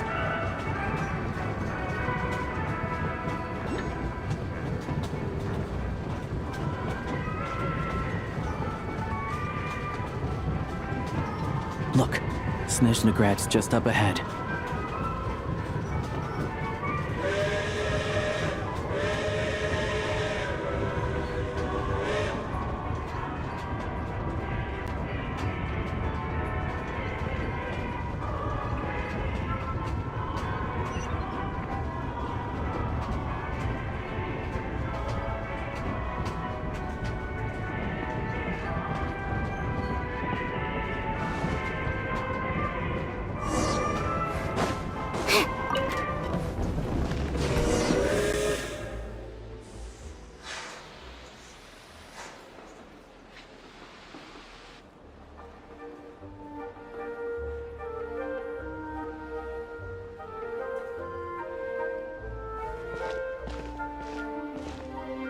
Here we are.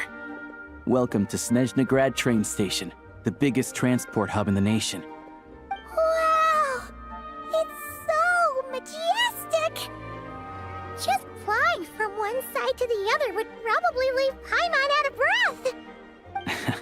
It's built for maximum efficiency. But yes, transferring trains here can be a little tiring. In the future, you can use this train station to travel anywhere you want in Snezhnaya. For now, though, come with me. Let's get Paimon checked out. This way. There's a lift car that goes straight to Sapoliarni. Look! Look! They have really funny-looking hats! And those ones are about the same height as Paimon! But it looks like they can't fly. Those would be Volkudlak and Domovoy. You'll also see the winged Vila and the snowborn Snegovic amongst others. No wonder! We'd heard that Snezhnaya used to be the realm of the Fae. Paimon can really see it now. Can't be possible. You've heard about it too? You're not wrong about that.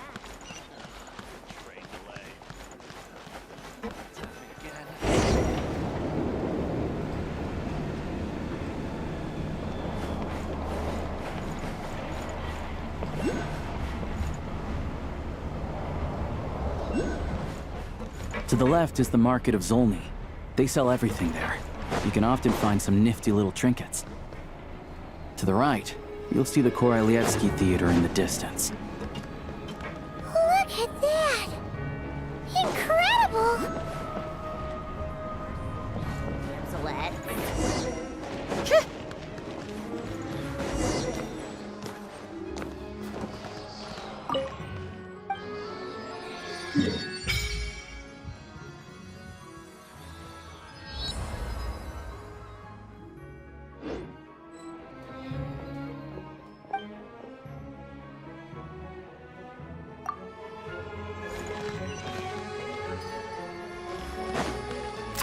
Keep up.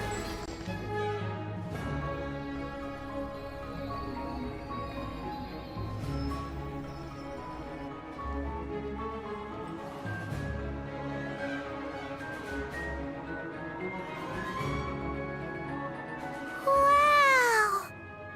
Snezhnograd is stunning! Seeing it with our own eyes makes all the trouble we went through to get here worth it! I found it pretty stunning when I first came here too. But I soon found out that stunningly beautiful means stunningly expensive. The prices here are crazy. I'm just a small-time hunter, so Zolny is where I spend most of my time. This way will take us to Podvorier restaurant. They offer food and lodging there, so you can get settled in while I fetch the doctor. Is that gonna be stunningly expensive too? Yeah, I mean, there are places to stay in Zolny, but I highly doubt they'd meet your standards. Most of the stoves are out of crystal, the windows are drafty, and at night, four-legged roommates come out to play, sharpening their claws on the roof beams and floorboards. Yep, no way! Not a chance Paimon's staying anywhere like that. Maybe we can split the cost of the room between us? Paimon still has some savings left. Fine then. It's your treat. Paimon will save her money for buying a nice little cake. Don't worry, you'll get some too. I'm glad to see you've perked up. If you find yourselves in the mood for some sightseeing later, there's a few places around here worth seeing.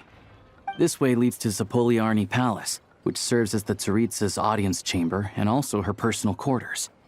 The adjacent block is kind of a city in its own right. That's Glupov, the headquarters of the Fatui. Inside, there's a munitions factory known as the Armory Palace, producing a constant supply of all kinds of equipment for the Fatui. A lot of important research happens there too. And over there is the Snezhnograd Veche, where all the big shots meet regularly to make policy decisions. These places are best admired from a distance. I'm sure I don't need to explain why. Yeah, they probably have super strict security. We're not looking for trouble right now. The downtown area is near the center of Sapoliarni. That's where you'll find the restaurants, bookstores, and gift shops. Another place of interest is the Northland Bank, which is over this way. Oh, and I'm sure you'll want to make contact with the Adventurers Guild at some point, right? That's right here. Ooh, speaking of adventuring, we use alchemy quite a lot. Do you know where we can find a crafting bench? No one practices alchemy in Snezhnograd, I'm afraid. Apparently there's some historical reason for it. Oh. We'll just have to use the one on the train then. Kinda inconvenient. Wait. How come there's one on the train if that's Snezhnayan too? Yeah, I don't know. Not my area of expertise. Still, I wouldn't say the absence of alchemy makes life here any less convenient. Anyway... Finally, there's Zolny in that direction. It's mostly residential buildings and factories, but there's a few shops too. Worth a look around if you're interested. That's about it. You guys go ahead and get checked in while I track down my doctor friend. Sounds good. Thanks for all the recommendations. It'll be good to get out of the cold wind. Paimon's starting to feel another headache coming on. Podvorye restaurant is right this way.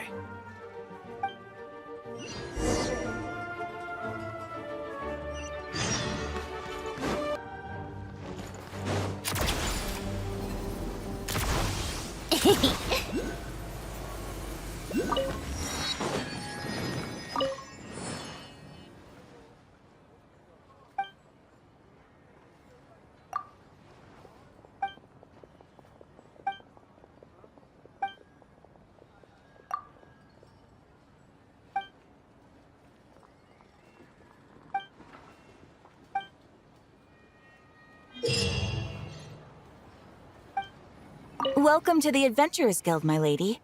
Is there something I can help you with?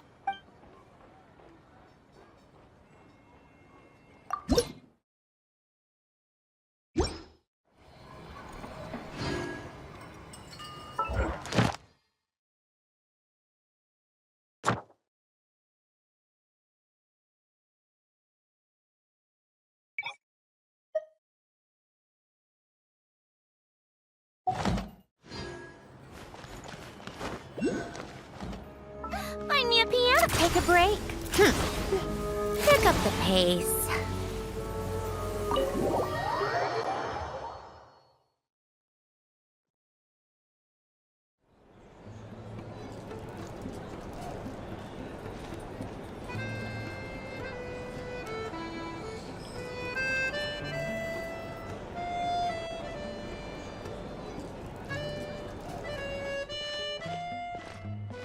Looks like you get what you pay for, huh?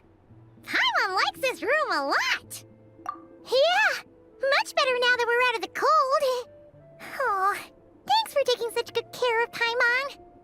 Honestly, she feels kind of bad for throwing a wrench in the works. If this were anywhere else, we'd be out investigating and adventuring by now. But instead, we're stuck here waiting for a doctor. You're right. No need to push ourselves too hard for no reason. A lot happened on our way into the city. Let's review what we've learned so far and try to figure out what to do next. Obviously, the million-more question is, what is this Tsaritsa planning? Everything else leads back to that. Sure was. And so far, we've learned that in addition to the 7 Gnosis, her plan also requires a ton of energy. But we won't get to see her anytime soon. Alosha said that she went east to fight that big monster. It must be a pretty powerful one if it can blanket the whole of Snezhnaya in a snowstorm this awful. To be honest, what we're really lacking right now is information. The kind of information that only the higher-ups in the government would know, not word-on-the-street type of info. Paimon can't think of a few people who might be able to help us. But... right! And when we left Nokrai, Sandrone specifically left a message reminding us which side we're on. So... it's unlikely they'd tell us anything confidential about the Tsaritsa's grand plan. Yeah, fair point. Besides, that Gloop-off place is right nearby. We've got nothing to lose, so it'll be a waste not to go. There's gotta be someone there willing to talk to us, right? Maybe Arlecchino or Sandrone? Or possibly Tartaglia. But it's unlikely we could sweet-talk Arlecchino. Let alone Sandrone. She basically told us to stay in her lane already. way back in Fontaine, right? Too bad we missed him in Notcry. Apparently, he came to help out. Hello. Is there a traveler in Paimon in there? That's Alosha! Come in!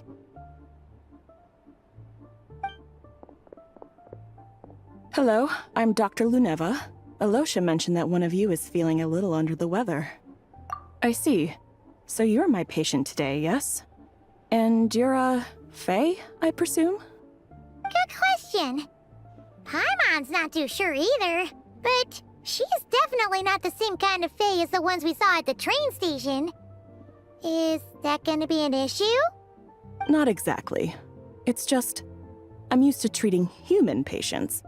Fae tend to be far more resilient than even the healthiest and most long-lived of humans. But don't worry, I do have some experience treating Fae. I've even diagnosed plenty of cats and dogs in my time. Safe to say, I have a fairly eclectic range of expertise. It'll be fine. Paimon's basically the same as a human. Right? We're no different when it comes down to it, are we? More like you don't eat enough. The more talking you do, the more you need to eat. Now, please take a seat.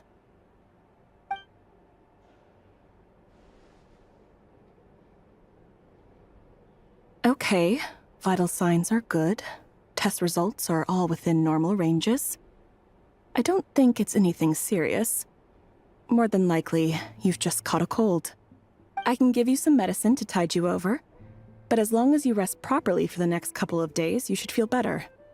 Make sure to keep an eye on your temperature, though. If you find yourself with a persistent low-grade fever, or if your symptoms don't improve, just contact me again. Sounds like there's no cause for alarm. Thank you, Doctor. You're very welcome. Just doing my job. I'll leave you in peace now. Time to visit my next patients. Take care.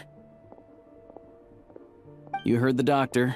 Best you rest up here for a couple days. No sightseeing for the time being. All right, then. Guess we've got no choice. Let's just treat it as a short vacation. I have to get back to it. If you need anything else from the doctor or me, go to the Hunter Trade Station in Zolny. The boss there knows how to reach me. Hey, no big deal. You saved my life in the Shadow Realm. This is the least I could do. See you around.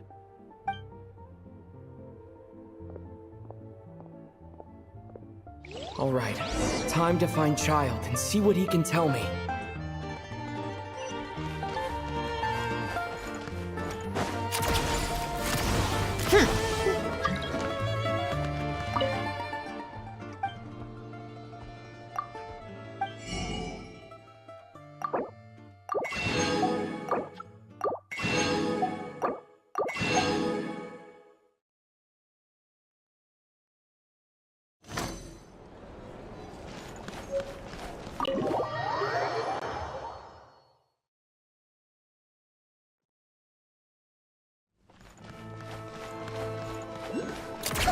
Keep up. How tiresome.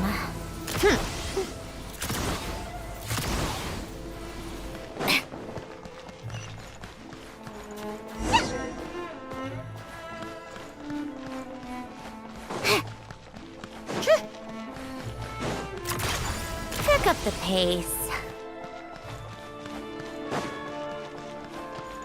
Take a break.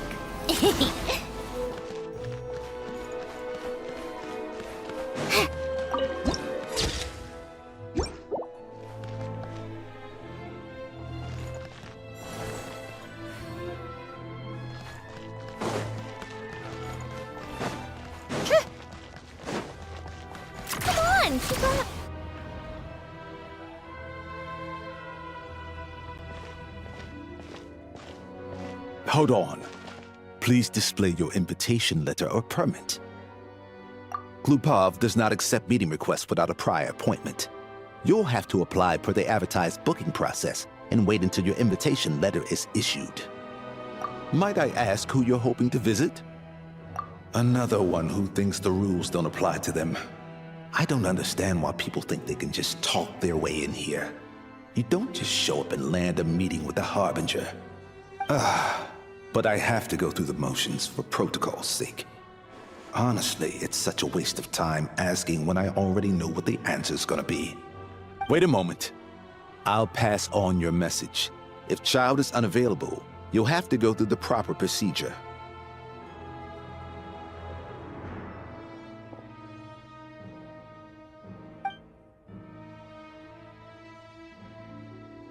Lord Childe is a busy man. He's probably not in Glupov at the present. If I were you, I'd cut your losses. No point waiting any longer. Even if you two are old friends as you claim, please understand that the Fatui Harbingers are often busy with their official duties. They tend not to stay in Glupov for extended periods. Next time, stick to the rules. You'll make life easier for both of us, Greetings, Lady Marionette. I'll take care of our guest here. It's his first time in Snezhnaya, so it's no surprise that he doesn't know the rules yet. I trust no choice words have been exchanged. No misunderstandings I should be aware of. No, Lady Marionette. No incidents to report. Whew, that was a close call. Good thing I played it cool. Is that right? Good to know. Wait, where's Paimon? Under the weather? That's hard to imagine. She's always buzzing with energy. I take it she's still adapting to the climate. Happens to a lot of people. It's even colder here than in Nodcry. Has she seen a doctor? I can get you one if you need. All right then. Well, let me know if you run into any other problems. Why else? I was just about to sit down for some much-needed tea time when I heard that an old friend of Tartaglia's had shown up outside. No appointment, nothing.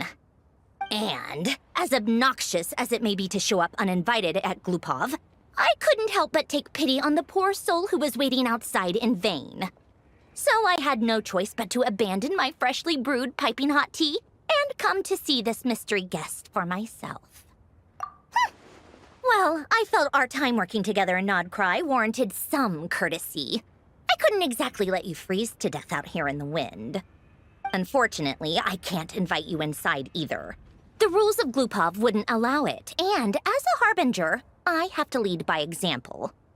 On the plus side, Snezhnograd actually has some class, unlike Nasha Town. Torchlight Books has a very nice selection of teas and cakes, so we can catch up there. Your treat, of course. Because I already wasted one perfectly good cup of tea today. That's why.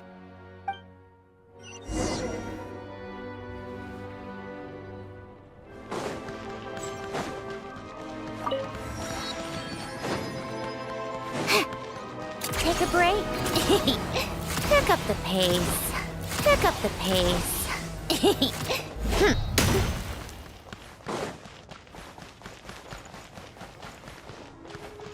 How tiresome.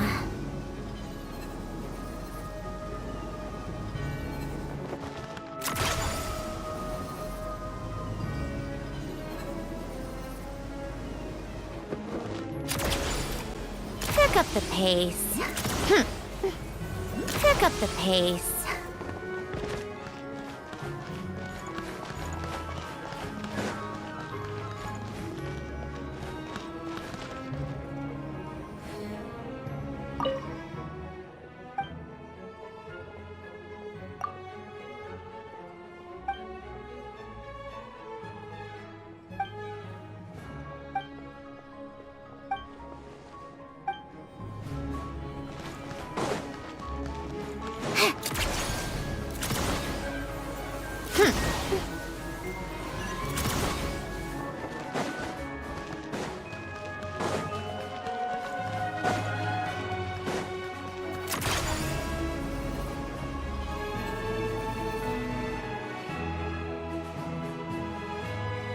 I've ordered for the both of us. No objections, I assume. I'm sure you trust my taste. Okay, let's get down to business. I'm guessing you don't actually have any urgent business with Tartaglia, per se. You just want information, right? Wanna take a guess? Of course you'd say that. You shouldn't underestimate Counselor Tartaglia, you know. That's right. I'm sure you've heard of the Snezhnograd Veche by now. Well, he's busy preparing some paperwork for their next meeting. They'll be discussing yet another extension to Project Stuzha. It's basically all anyone cares about in the Veche these days. Yeah, he's more of the shoot first, ask questions later sort, isn't he?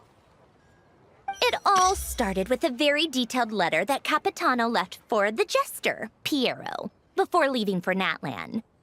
In that letter, he detailed the future arrangements for his subordinates.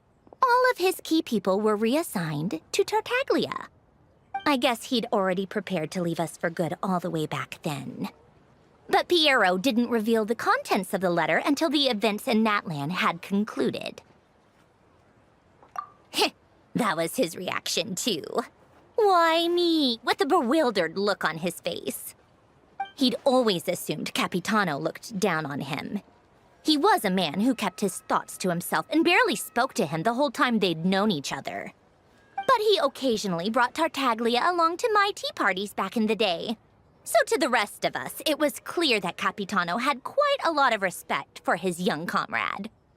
By the rest of us, I mean my tea party regulars. Arlecchino, Rosaline, and... actually, not Columbina. She was probably oblivious to it. Anyway, then the Liues situation happened. Normally, it took a lot to get under Capitano's skin, but that time he was furious. It's not really my place to talk about it, though. You can ask Tartaglia about it sometime. Basically, Tartaglia probably had the wrong idea about Capitano all along, right up until Piero revealed the letter he'd left behind. Capitano believed that despite Tartaglia's immaturity, he showed great potential. Plus, he possessed a kind of purity rarely seen among members of the Fatui. Yeah, it's one of the few things that I'd agree those two have in common. But there's one other reason why Capitano chose Tartaglia to assume command of his troops. He knew that after he was gone, several of the others would swoop in on his army like vultures. With the ones who stood to benefit the most being the rooster Pulcinella and Regrator Pantalone. Once they divided Capitano's troops between them, they'd be more powerful than ever. No one would be able to stop them. So, you can see why Capitano chose to hand that letter to Piero, right? Exactly. Piero also needed to back a harbinger as soon as possible. And all things considered, Tartaglia was the best choice. Even though Tartaglia has had the support of Northland Bank for a long time, he and Pantalone are ultimately not cut from the same cloth. I'd say Capitano made a good judgment call. Anyone else caught in this situation would probably feel like they'd been hung out to dry. His best course of action will be to distance himself from any shady business, while still maintaining friendly relations with Pantalone, but seeking Pulcinella's support at the same time. What's the point in having a tea party if you don't spill a little tea? Besides, none of this is confidential anyway. Ask any journalist out there. They'll give you all the lurid details. You'll see it firsthand if you ever sit in on a session of the Snezhnograd Veche. All the factional strife, whether open or unspoken, it plays out for all to see in that one little room. Having a voice in the Veche is the only way to steer policies in your favor. So, every person in that room represents a particular interest group. Pantalone, for instance, represents the financial sector, and Tartaglia represents the Fatui soldiers. Personally, I have no interest in political jousting. But since I have a number of engineers and researchers under my command, I have to make their voices heard. Then there's Pulcinella, the linchpin of the Veche. He represents politics itself. Everything involves him, so nothing can bypass him. Any issue that comes up, he knows how to mediate. That's what the Tsaritsa values most about him. I'm starting to see why everyone is so frustrated with the way things are, but also powerless to change it. A complex web of interests connects all parties involved, and the Tsaritsa sitting at the top adds another layer of complexity. It must be nearly impossible to come up with a perfect solution. All right, I'm done carrying this conversation. Time for you to answer a question of mine. You must have known that you can get the info you needed from me. So why was Tartaglia the first person you asked to see and not me? Huh? Jealous? As if. Wait. Oh, I think I know what it is. Columbina passed on my message to you before you left Notcry, right? I only meant you should be mindful of which side you're on. Is that actually why you didn't ask for me? Because you took that to heart? Fair enough. It's not your fault. I blame all these politicians I've been hanging around with lately. Always beating about the bush when they talk. I guess it must have rubbed off on me. Anyway, just ask for my help next time, okay? Little things like this are no problem. Lady Marionette. What now? Can't you see I'm on my break? Whatever it is, just leave it on my desk. I'll look at it later. Sorry to disturb you during your break, ma'am, but I'm afraid it's an emergency. Isn't it always? I've told you before, fixing the tracks and transporting ice blocks does not constitute an emergency. The equipment in Svietlolaidovka is in urgent need of maintenance. With how the weather's been recently, we suspect that the cause is a buildup of snow, exceeding the maximum weight limit. The supports on one of the machines broke and fell, awakening a dormant beast and leaving many of the ice miners trapped in a nearby ice cave. Luckily, Odette's team was nearby and launched a rescue operation, but we're still facing a severe manpower shortage for both the rescue and engineering teams. I guess that's it then. Our tea party will have to end here. I'm the only engineer you'll need. Do you actually want to come with, or are you just saying that? Nice of you to return the favor. I'll have a couple of people look after Paimon. They can let her know that you had to step out for a while. Given how urgent this is, I'm sure she'll understand. And honestly, I'd rather have your help than anyone else's. Between your skills and experience, you'd be reliable help. Then let's go. You, take 2 people to Pavoyer restaurant. Find his room and watch it like a hawk until we get back. If anything happens to Paimon, you'll be answering to me. Yes, Lady Marionette.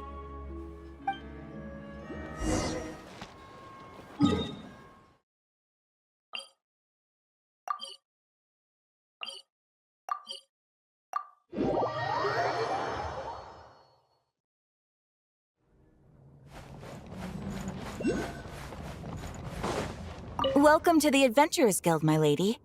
Is there something I can help you with?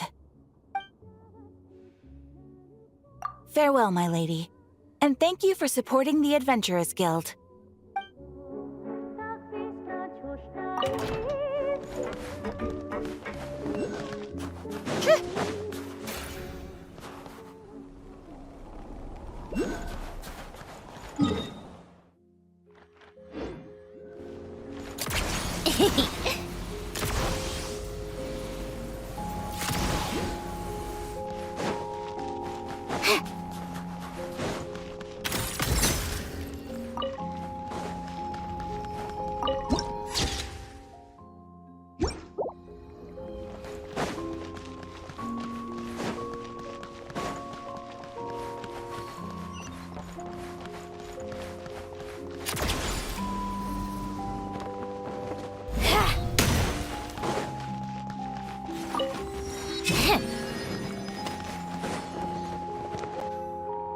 They weren't exaggerating.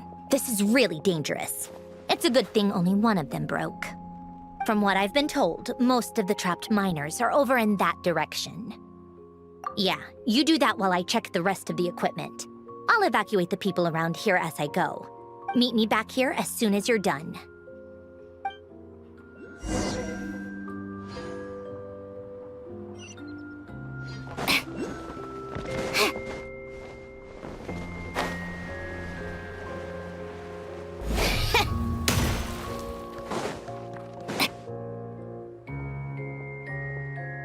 I have to be getting close. Don't go any further.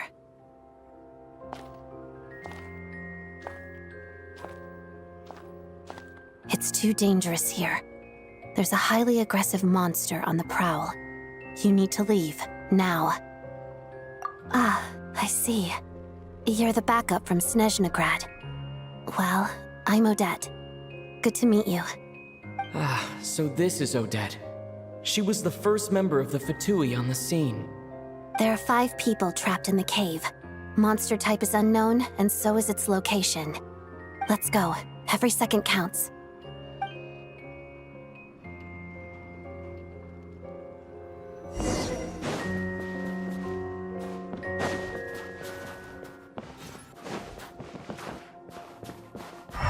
Careful. Something's moving.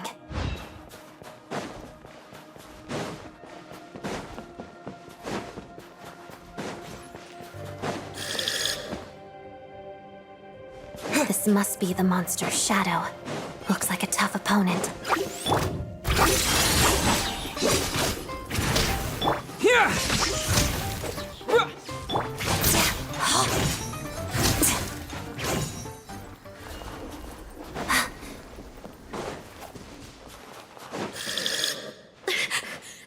Stay back!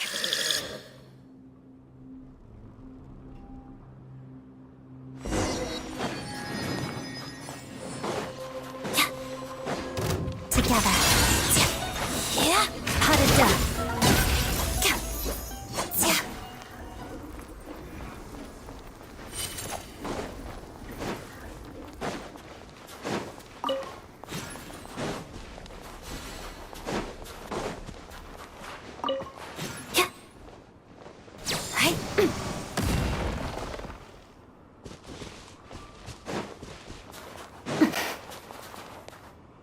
I see them. They're right behind the monster.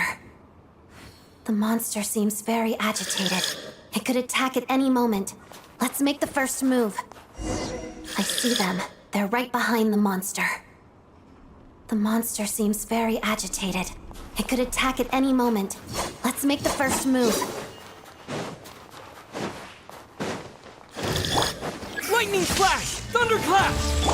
Witness the snow swan's grace. Pirouette. Let's begin.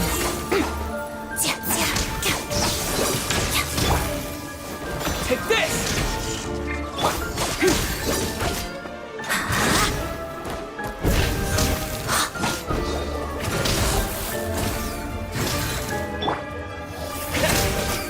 Lightning flash!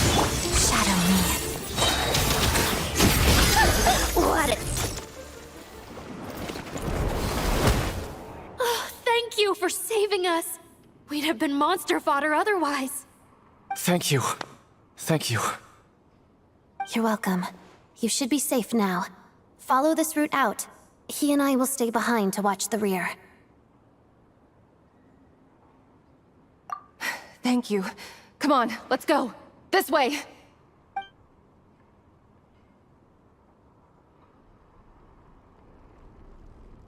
I've searched the area. Pretty sure the monster made a tactical retreat. Yeah, but with us here, it won't be coming back anytime soon. It may be small, but don't be fooled. It's a ferocious beast. People are just food in its eyes. It's lucky we got here when we did. The trapped miners have been successfully evacuated. Time for us to leave. Wait, this place. There's something unusual about it.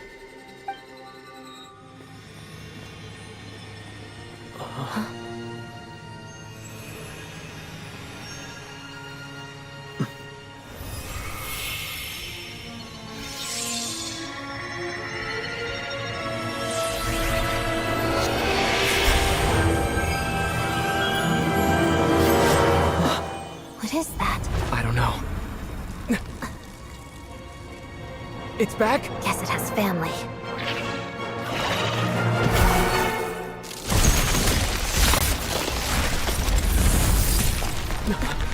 This way. Run!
Called back to the Zeppeljärni Palace again? Ugh, seriously. What's the point in all these? Come on, keep up. Pick up the pace.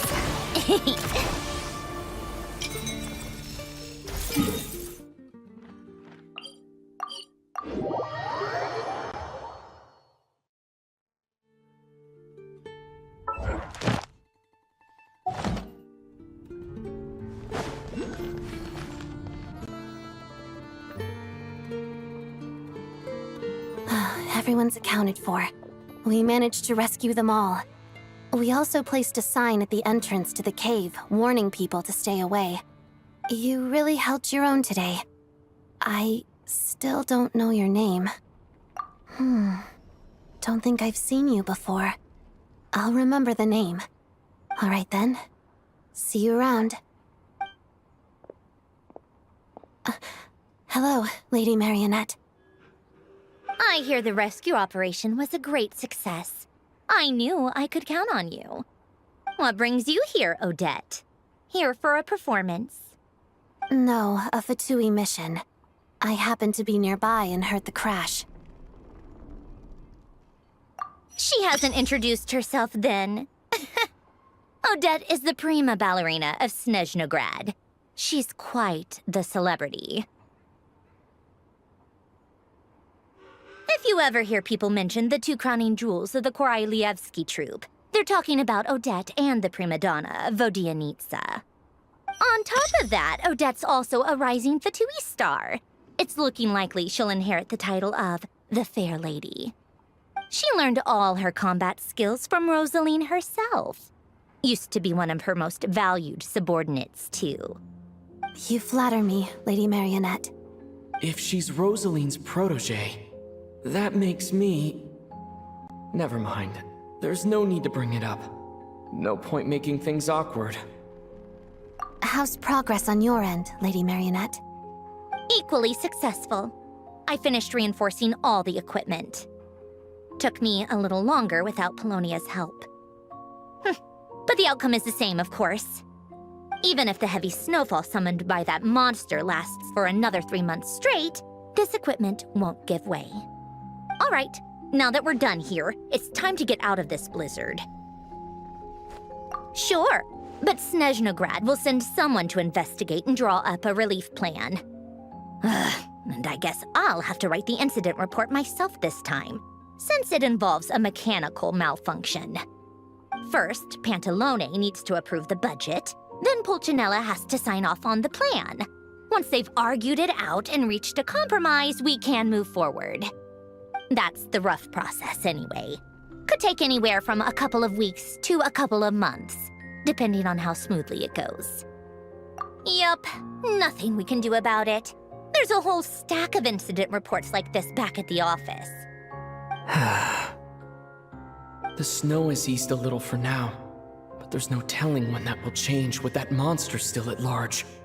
Fuel for heating is in short supply, and relief is weeks away. There's no immediate threat to life, but still, it just feels like there should be a better way. Hey, quit daydreaming. Let's get back to Snezhnograd. When did you get a new sword? I found it in a cave.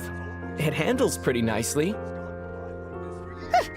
You have a strange affinity for second-hand swords.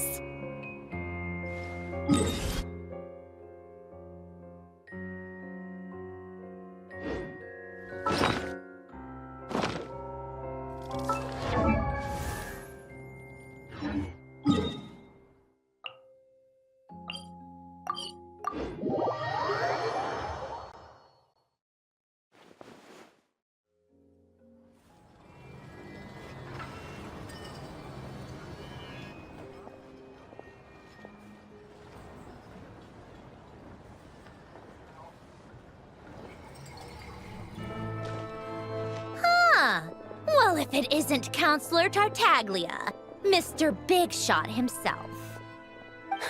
Go easy on me, all right? I'm still recovering from the interrogation the real Big Shots put me through. Hey, comrade, it's been too long. I heard you came looking for me earlier. Nicest surprise I've had in a while. Good to see you too, Odette. I'm guessing you guys just got back from Sviatlo-Lajdovka. How'd it go? Crisis averted? It went fine. How about you? Any new developments? Not really. Same as ever. Growing opposition to Project Stuzha, and the usual rebuttals are starting to ring hollow. The results of the mock vote were pretty dire. Pulcinella was fuming. I've never seen the old man so angry. That's not good news. It takes a lot to rattle him. Yeah, obviously if push comes to shove, there are ways to crack down on dissent. But... Sorry, I have to ask something. This is going to sound blunt, but may I? Huh? Of course, fire away. It sounds to me like everyone's tearing their hair out trying to figure out how to deal with opposition to Project Stuzha. But what exactly is this project's purpose? And how can it be so important that even people like you two refuse to stand up for the ordinary people of Snezhnaya? Interesting. I gotta hand it to you, comrade. You sure don't mince your words. Excuse him? What does he mean, refuse to stand up for ordinary people? Oh my gosh. How does he dare speak to the Harbingers like that? Are you interrogating us now? It's okay, Sandrone. Let me explain. I think I understand where he's coming from. If I could, I'd take your side right now. In fact, my position's very similar to yours. I've only held back on casting a dissenting vote in the Veche because the Tsaritsa would never let me get away with it. Still, I have a responsibility to the Fatui armed forces, so I do what I can to make their voices heard. Most of them are just regular folks from small towns far from the capital. I'm sure you've seen how much those kinds of places are struggling right now. Oh, and for what it's worth, I'm from Arepasak myself. Things aren't going so swell there either. The Tsaritsa wants to create a better, safer future for the people of Snezhnaya, but she's thinking long-term. I don't doubt that from where you're standing, Project Stuzha seems to be creating all sorts of issues for everyone.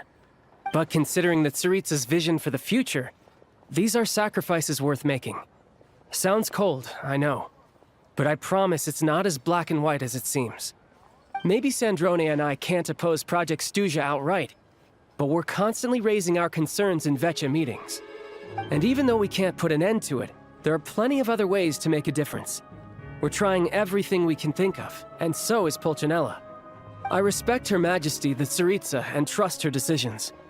But at the end of the day, I'm still just a normal guy who cares deeply about my homeland. And my family, who all live here.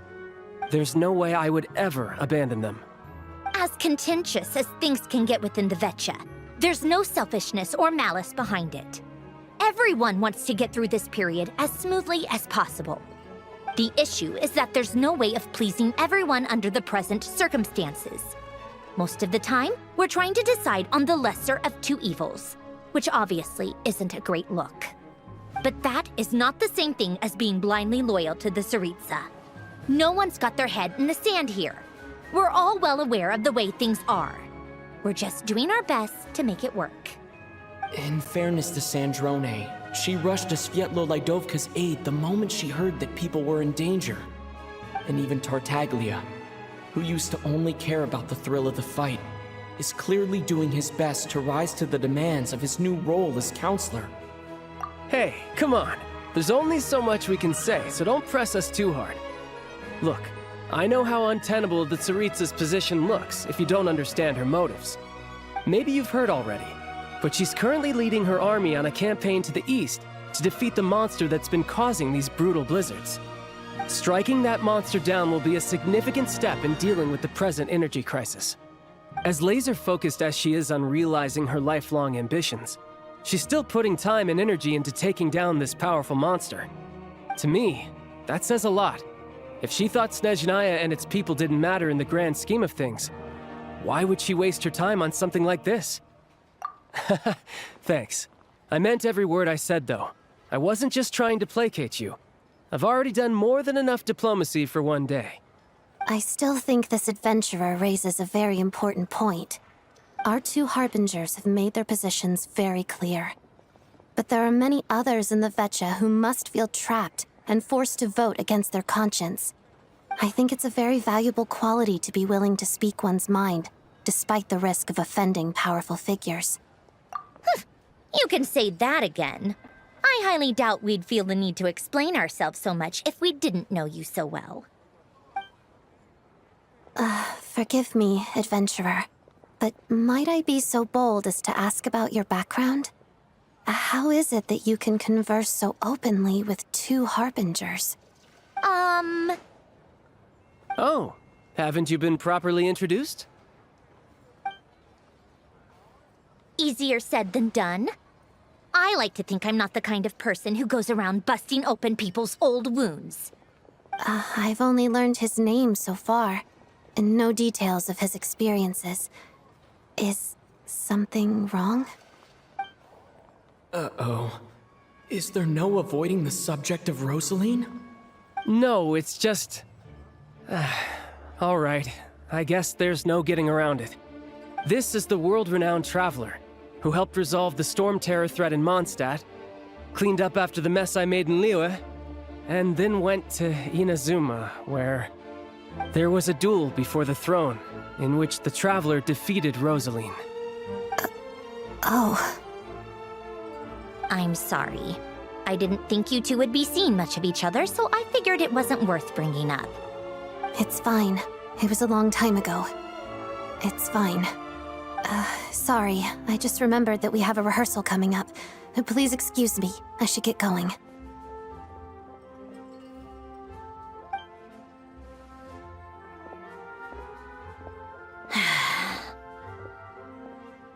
I've mentioned this to you before, remember? She was Rosaline's most valued subordinate. But they didn't actually get along. Not that Rosaline was really the type of person to make friends, but death has a way of resolving a lot of conflicts. Don't let it weigh on you. Like she said, it was a long time ago. It's in the past now. Odette has a very different personality from Rosaline. Give her some time. I'm sure she'll work through it. Oh, by the way, where's Paimon? It's not like her to hide away. She hasn't been feeling well, so she's resting at Pavorier Restaurant. I got a couple of my people to look after her while we were gone. Oh, right. Sorry to hear that. Poor thing. Reminds me of when Tonya was little. She really felt the cold back then. Used to get ill all the time. I felt so bad for her seeing her lying in bed, coughing. She was so mature for her age, though. Whenever someone came to visit her, she'd greet them with a smile and would never complain. I'm sure Paimon's a good kid, too. You're a little short on manpower, right? Let me have a couple of my people take over for yours. I'll send my most capable and reliable. They'll make sure Paimon can recover in peace. Well, that would be great. Your people are more qualified. Hey, don't mention it. I'm sure you have things to do. Hopefully this takes a load off your mind. So no more accusing me of not being on your side, all right? Already? That was quick. I'm afraid I can't help you there. Our director's recent movements are confidential. Even we're not in the loop. If you hadn't told me, I never would have known he'd gone south. I assumed he'd been in Glupov this whole time. Well, I guess I'd better go sort out Paimon's security situation. I have some other work to catch up on at Glupov anyway. Me too. I have an incident report to write up. Let's leave it there for now. I guess everyone's in a difficult position. But Tartaglia's right. I have things to do. Things I want to do. And things I ought to do. To start with, I should ask Alosha if he knows any way to help Svietlo Lydovka.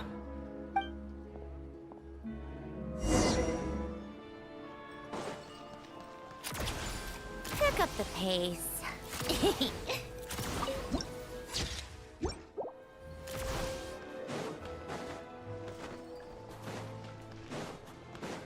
How tiresome.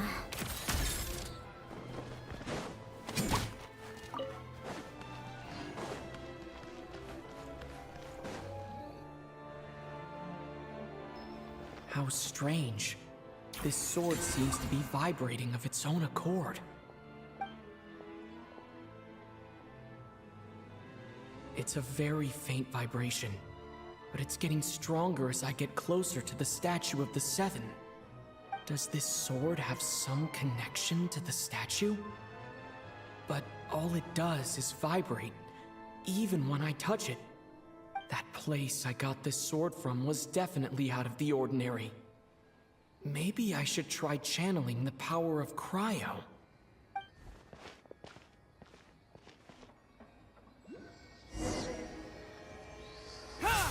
It worked. There really is something special about this sword.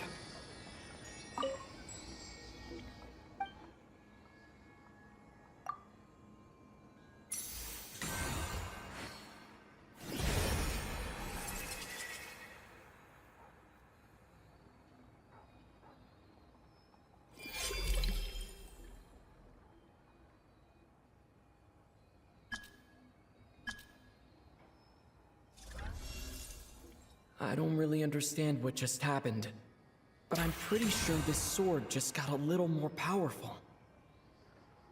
I'll have to try the same thing again when I come across another statue of the Seven. In the meantime, I'd better go find Alosha.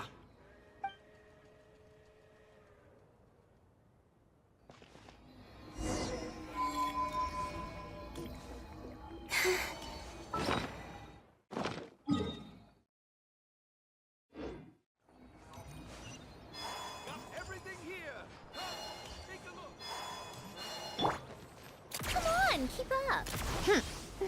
Pick up the pace.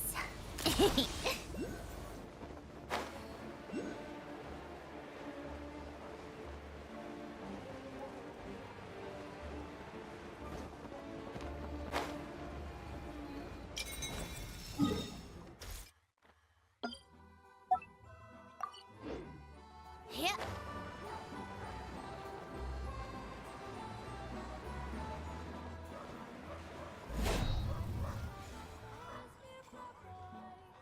Hello there. How can I help? Ah, sure thing. Give me a second. I'll go fetch him for you.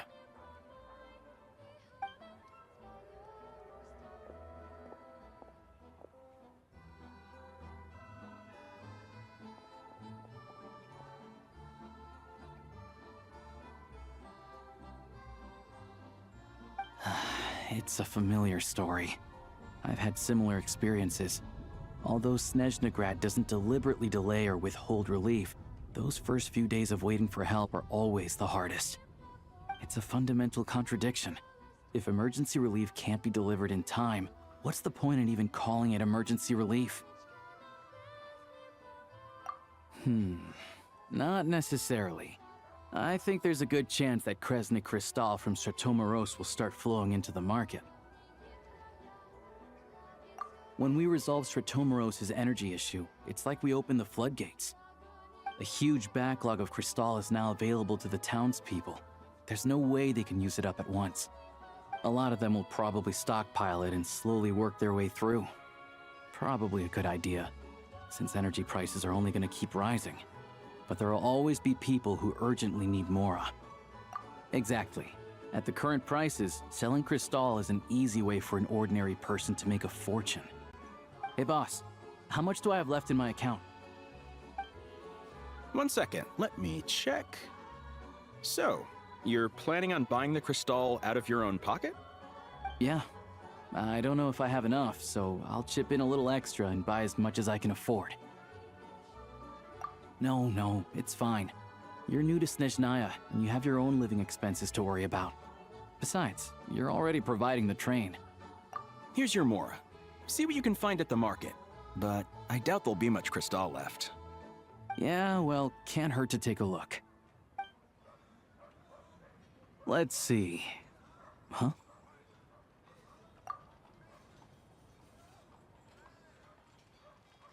Oh, Alosha, and...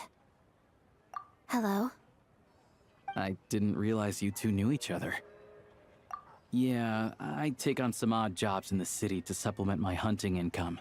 Sometimes I work as a cleaner or prop hand at the theater where Odette is one of the big stars, so I've met her a few times. When the weather's as bad as this, it's better for a hunter to adapt than to keep looking for game. Yes, and we sometimes need extra help.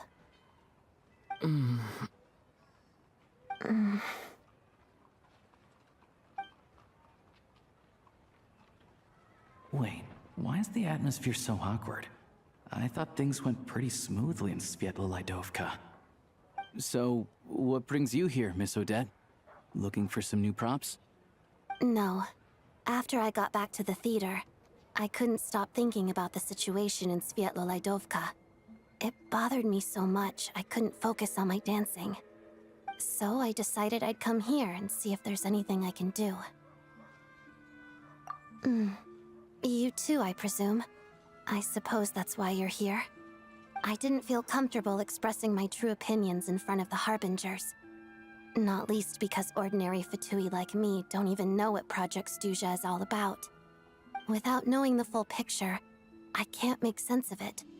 And at some point, if things aren't making sense to me, I can't just keep going along with it. So many people feel the same way. They wish they could do something, but all kinds of reservations hold them back. Explains why groups like the Rokot are springing up to fill the gap. Yes. Well, that's one option. But there are risks to consider with organizations like that. The Fatui does not encourage their activities. Right, because things can get out of hand, and it's hard to hold the right people accountable when they do. I've heard about a few cases like that. Sandrone said Odette was on track to inherit the title of the Fair Lady. If so, she'll be able to find out what Project Stuzha is really about. Still, it's probably a little soon to ask her about that. There may be more to the story. What's on your mind? I think we can both agree that no matter which side you're on, it can't stop you from doing the right thing. Where there's a will, there's a way. I know what Rosaline did while she was abroad. You made the right decision, so no hard feelings. So, what's your plan? Oh, we were gonna buy some crystal. I heard there's some on the market right now. Funny. I had the same idea. In that case, let me pay. I can claim it back as mission expenses. The real issue here is that government relief is behind schedule. Surely it makes more sense for the state to cover these costs than for us to pay out of our own pockets. True. It's a huge expense after all.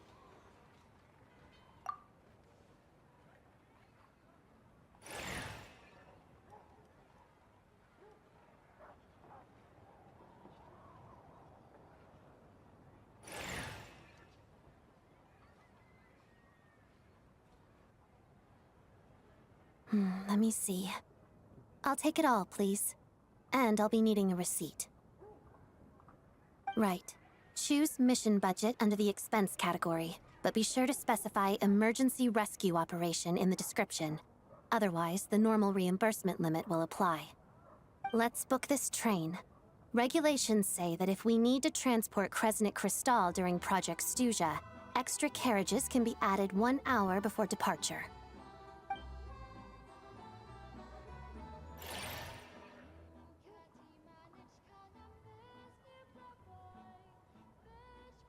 That should do it. The train will be escorted to its destination by Fatui guards. This is my first time seeing you handle Fatui affairs, Miss Odette. It seems you're as skilled an officer as you are a dancer. You flatter me. It's only because I've been doing both my whole life.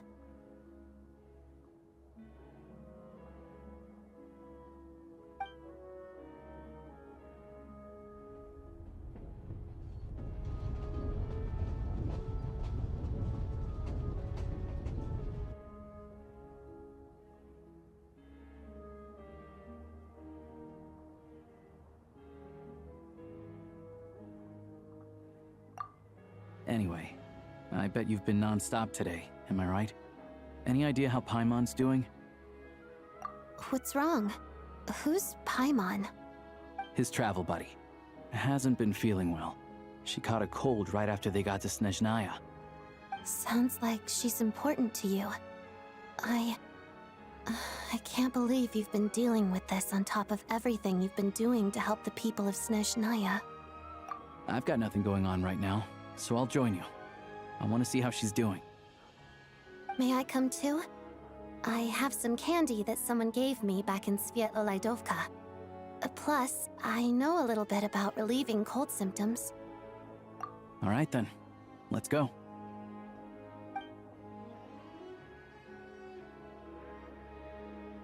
I still don't know what the deal is between these two, but at least the tension seems to have vanished. A good sign, hopefully.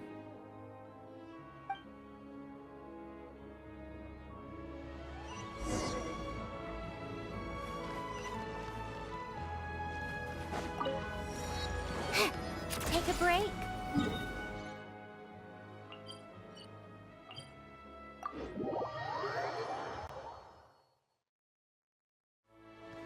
Come on, keep up. Pick up the pace.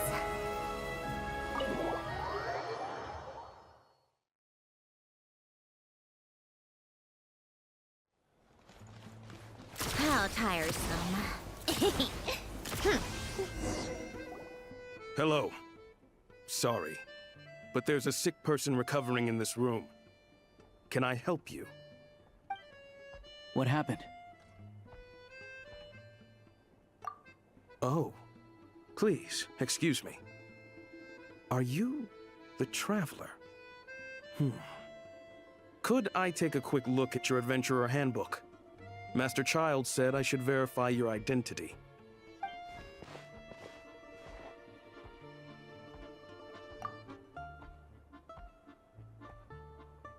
Ah, it's really you. Sorry for the inconvenience. We're under strict orders from Master Childe to keep this room well guarded. At the same time, we can't interfere with Podvoye Restaurant's business. That would only seem all the more suspicious and draw unwanted attention to this room. Besides myself, a few of my colleagues are stationed in and around the restaurant, in plain clothes, of course. Rest assured, you're in safe hands. I didn't expect such a high standard of protection. Well, Master Childe handpicked us for this special assignment. We're not about to let anything go wrong. Anyway, I won't keep you any longer. Please, head inside.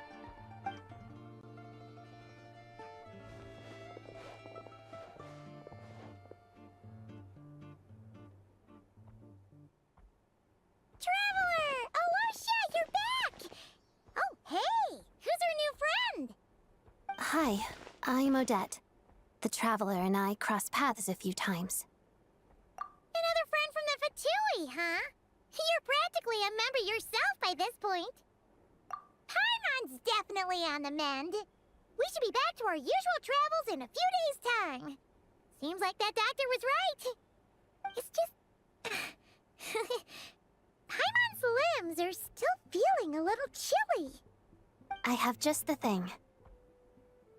Whoa! What's this? Is that a flame inside an ice cube? Wait, is this real ice? How's it not melting? And how does the fire keep on burning? All keen observations. You're right. This is called Cor Ignis. Whenever I've caught a cold in the past, I found I recover much more quickly if I place this by my bed. You're welcome to borrow it. Awesome! Wow! It's so nice and warm! Oh, it's like magic. Your name was Odette, right? How did you two meet again? Looks like she's in pretty good spirits. That's a relief. Any progress with your investigation yet?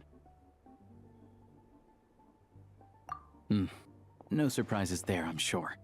They're not likely to let anything slip. The Rokad, huh? Let me think. Members of the Rokat keep their true identities hidden, but I think there might be someone I can introduce you to. Leave it with me. Meet me at the Korolyevsky troop tomorrow, and I'll tell you how it goes. Would anyone like a drink? I'm gonna head to the bar. Paimon will have... maybe some hot milk? Yeah.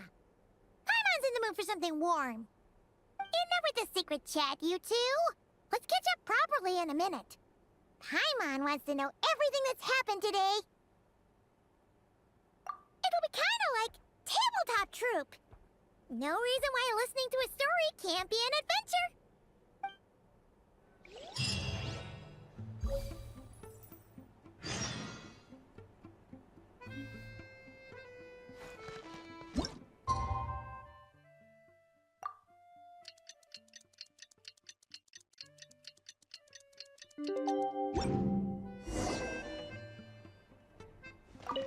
The boss is gonna give Paimon a copy of the latest newspaper to read. That should keep Paimon entertained.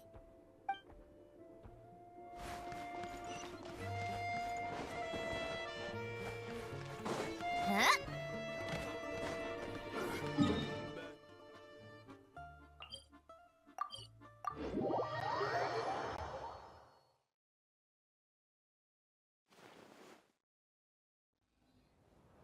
Ah, you made it. I've got some tickets, and I managed to set something up with the Rokat. It'll have to wait until after the show, though.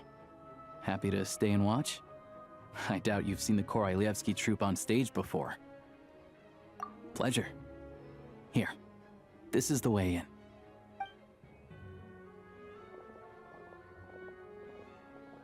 Please present yourself for a routine inspection in accordance with theater regulations. Thank you.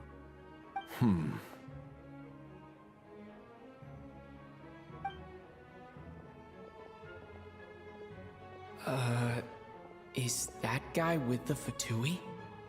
Looks like he's waiting for something. Okay, all done. Thank you for your cooperation. Please proceed through to the theater.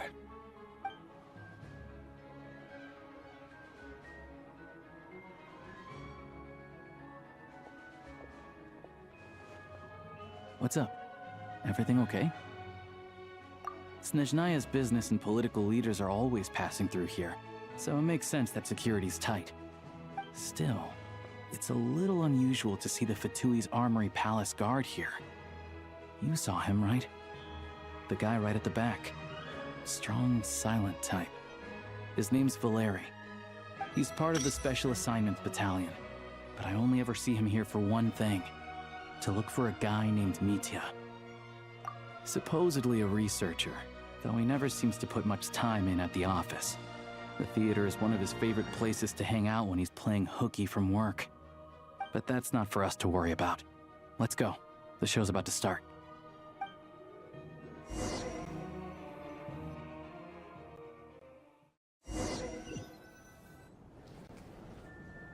What do you think? Pretty impressive, huh?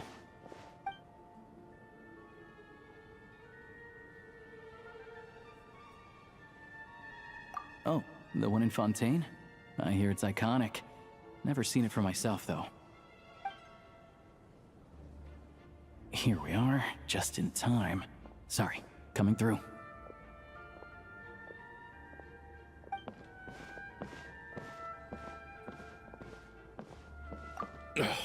If you're gonna show up late, keep your mouth shut. What's his problem? Whatever. No point arguing with people like that.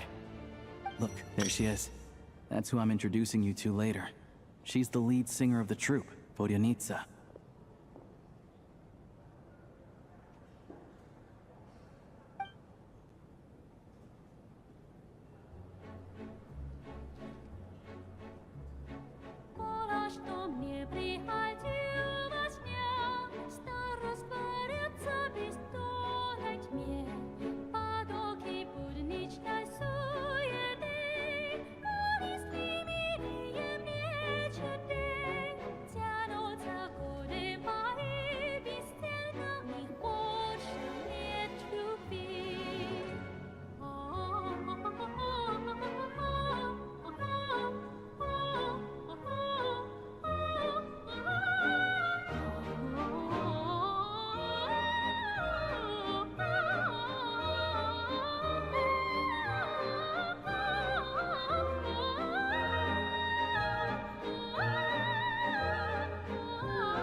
this leads directly to the green room.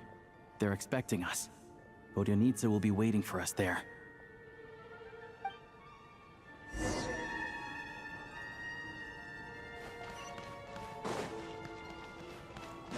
Come on, keep up. Pick up the pace.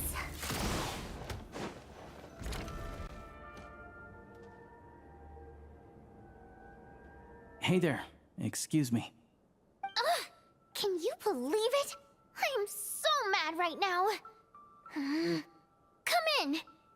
Oh, it's you two. Huh? You know each other? Oh, wait. Is this who you were telling me about? The one you met yesterday and couldn't stop thinking about? I never said that. Yes, you did. Why are you denying it? It was right before I went on that rant about the moody factory owner. Oh, I remember it so clearly. Might I ask what brings you two here? Oh, I just brought him here to see the show. And when it finished, he was full of praise for Vodyanitsa's performance. So I thought I'd try my luck, see if we could get the chance to chat for a bit. Maybe get an autograph? You work here. You of all people ought to know that's against the rules. It's not what the green room is there for. Oh, what's the big deal? Come on, don't be shy. I can give you an autograph. You can take a picture too if you want. Do as you please. I finished all my shows for the day. I'll leave you to chat.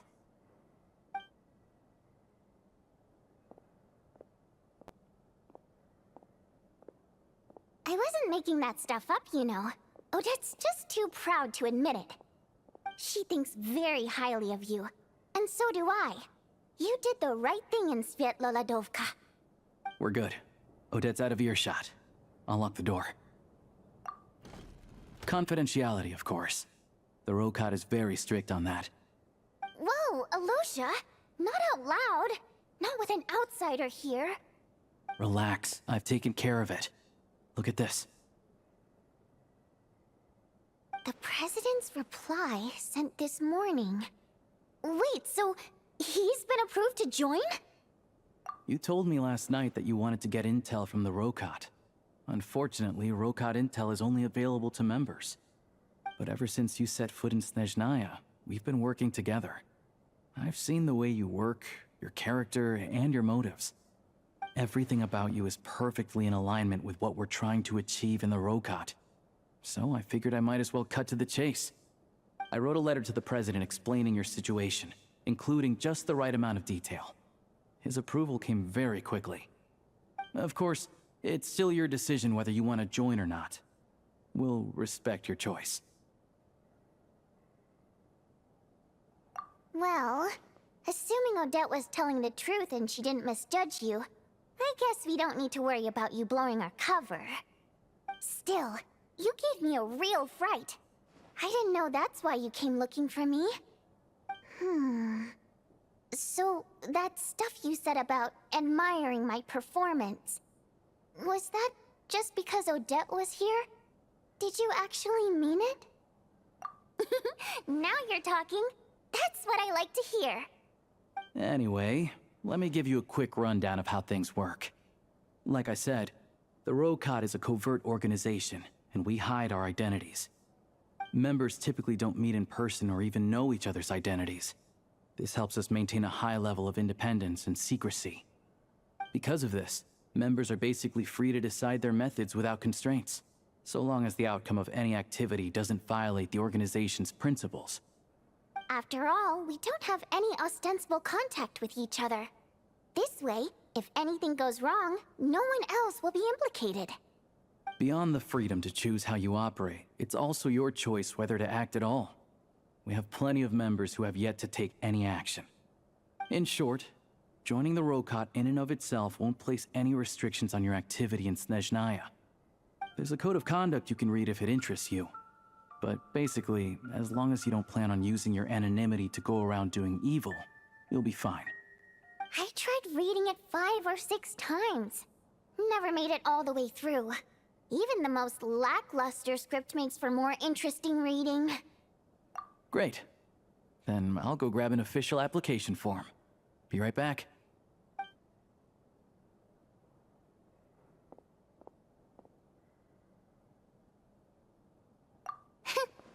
Well, Alosha has this pet dog, you see. His name's Tagarin, and this one time, Alosha brought him backstage.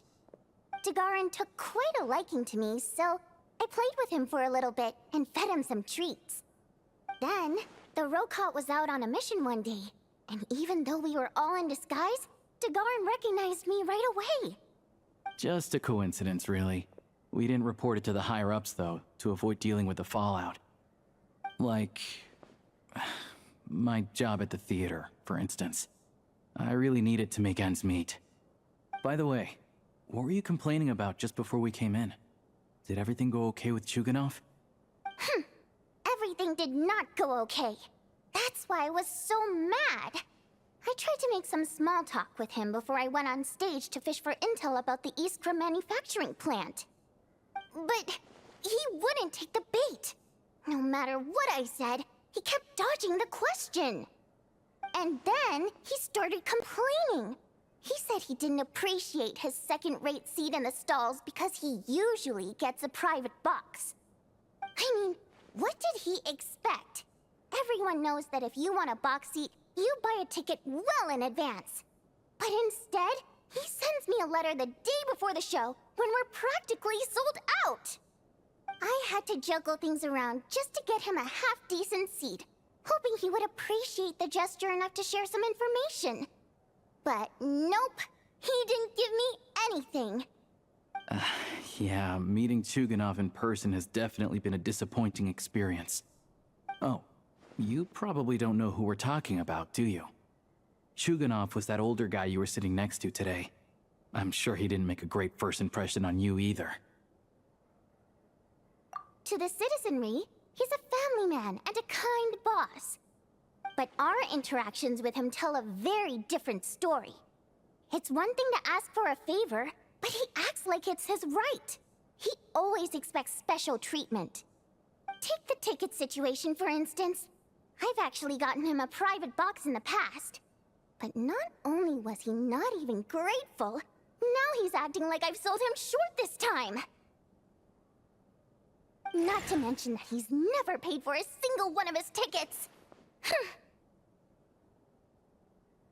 And another thing, if he's such a big family man, why doesn't he bring his wife and daughter to see the show once in a while? I've never seen them here, not even once. Calm down, Vodyanitsa. If you won't do it the easy way, we'll have to try the hard way. But first things first. Here's your application form. Go ahead and fill it out.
Looks like I'll need to make a few little tweaks here and there. But other than that, you're good to go. We'll hold on to this for you. All right. Now that we're officially Rokot comrades, I can tell you. Chuganov is the target of our current operation. Recently, we've done some recon work at the Iskra manufacturing plant, which pretty much confirmed that their energy consumption is way beyond the legal limit. All we need now is some direct evidence to present to the Veche, so we can demand that they shut the plant down. That way, the Kresnik Crystal can be allocated to where it's needed most.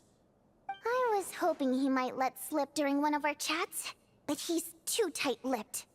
We'll have to find another way. I'm meeting another regular theater-goer tonight, Mitya. But Valeri's here too, and he's probably looking for Mitya, so he may end up being a no-show. Don't you worry. He must know how to dodge Valeri, or he wouldn't be showing up on time for every performance.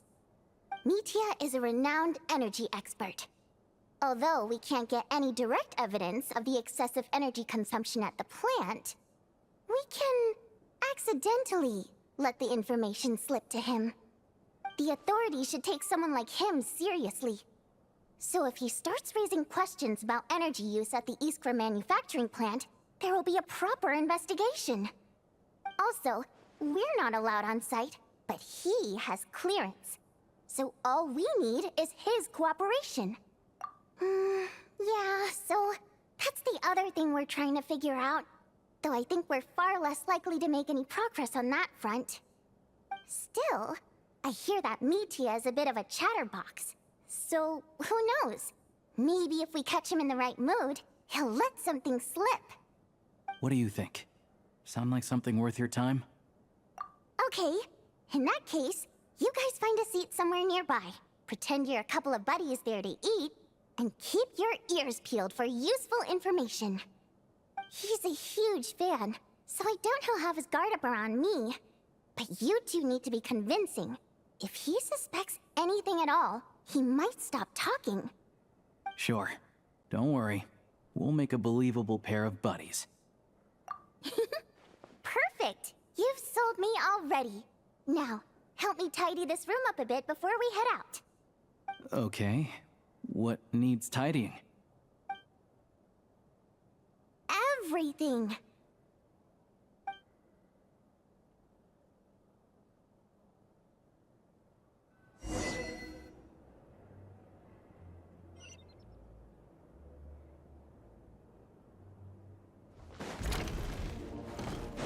How tiresome.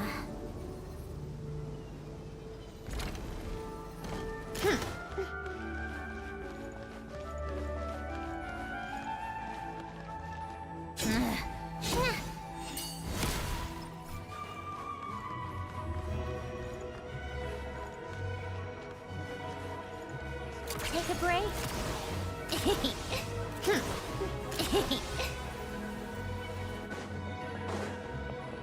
How tiresome.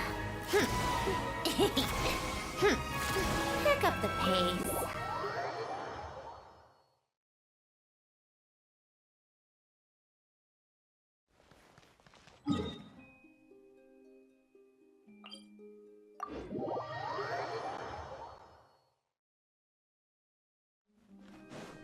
Take a break?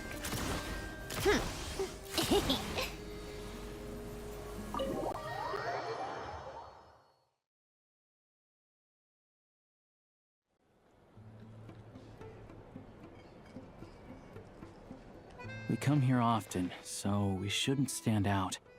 Let's sit here. Now, it's up to Vodyanitsa. Let's see how the conversation goes.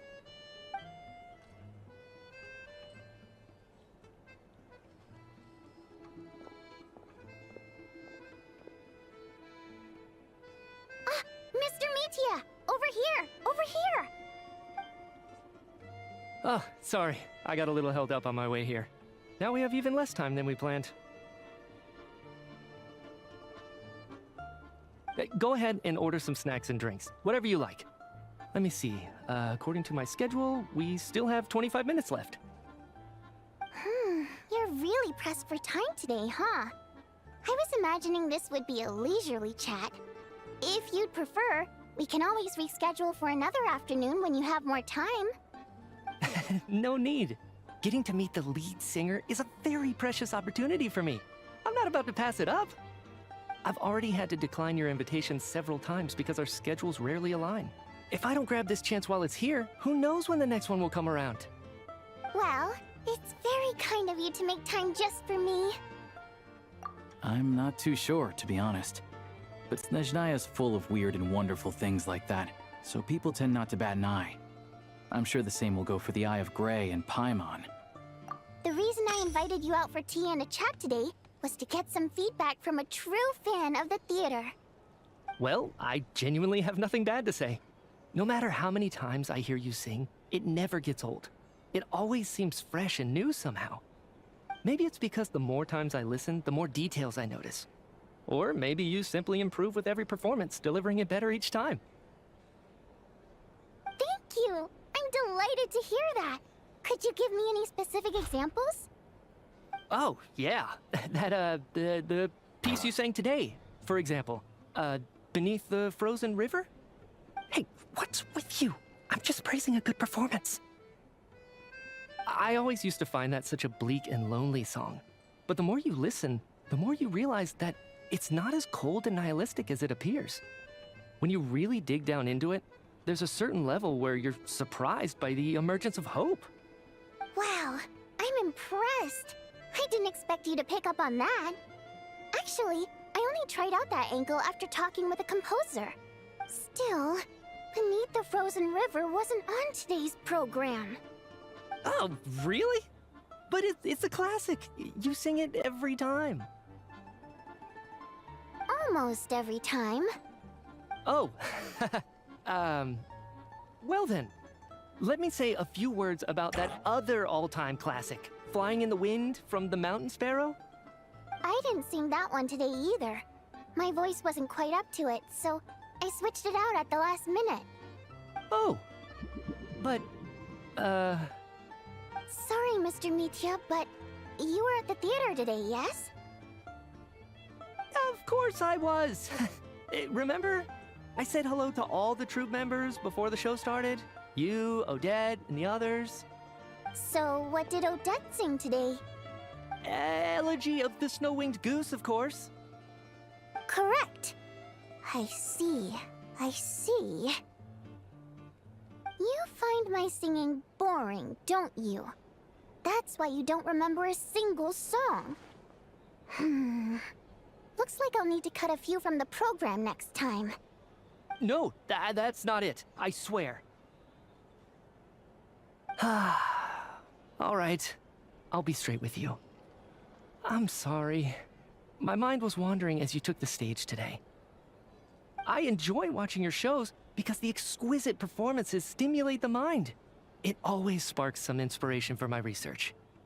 So, whenever I get stuck at work, I come to the theater for a change of pace. Odette's dance during the Elegy of the Snow-Winged Goose today was simply incredible. It got me wondering what she's been going through recently. That look of sheer defiance in the face of utter tragedy? It was so inspiring. I started scribbling in my notebook right away. Not that I made a ton of progress in the grand scheme of things, but I still think it was productive. By the time I snapped out of it, the entire show had finished. So what you're saying is, you didn't listen to my singing at all?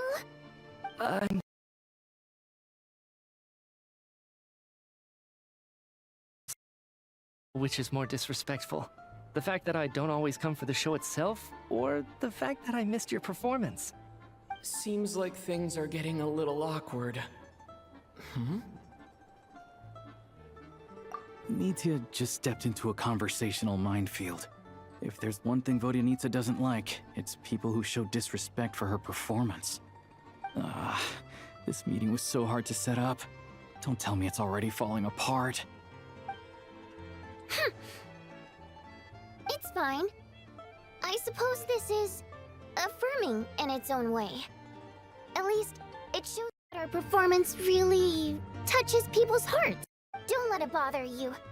It certainly doesn't bother me. She's showing a lot of restraint.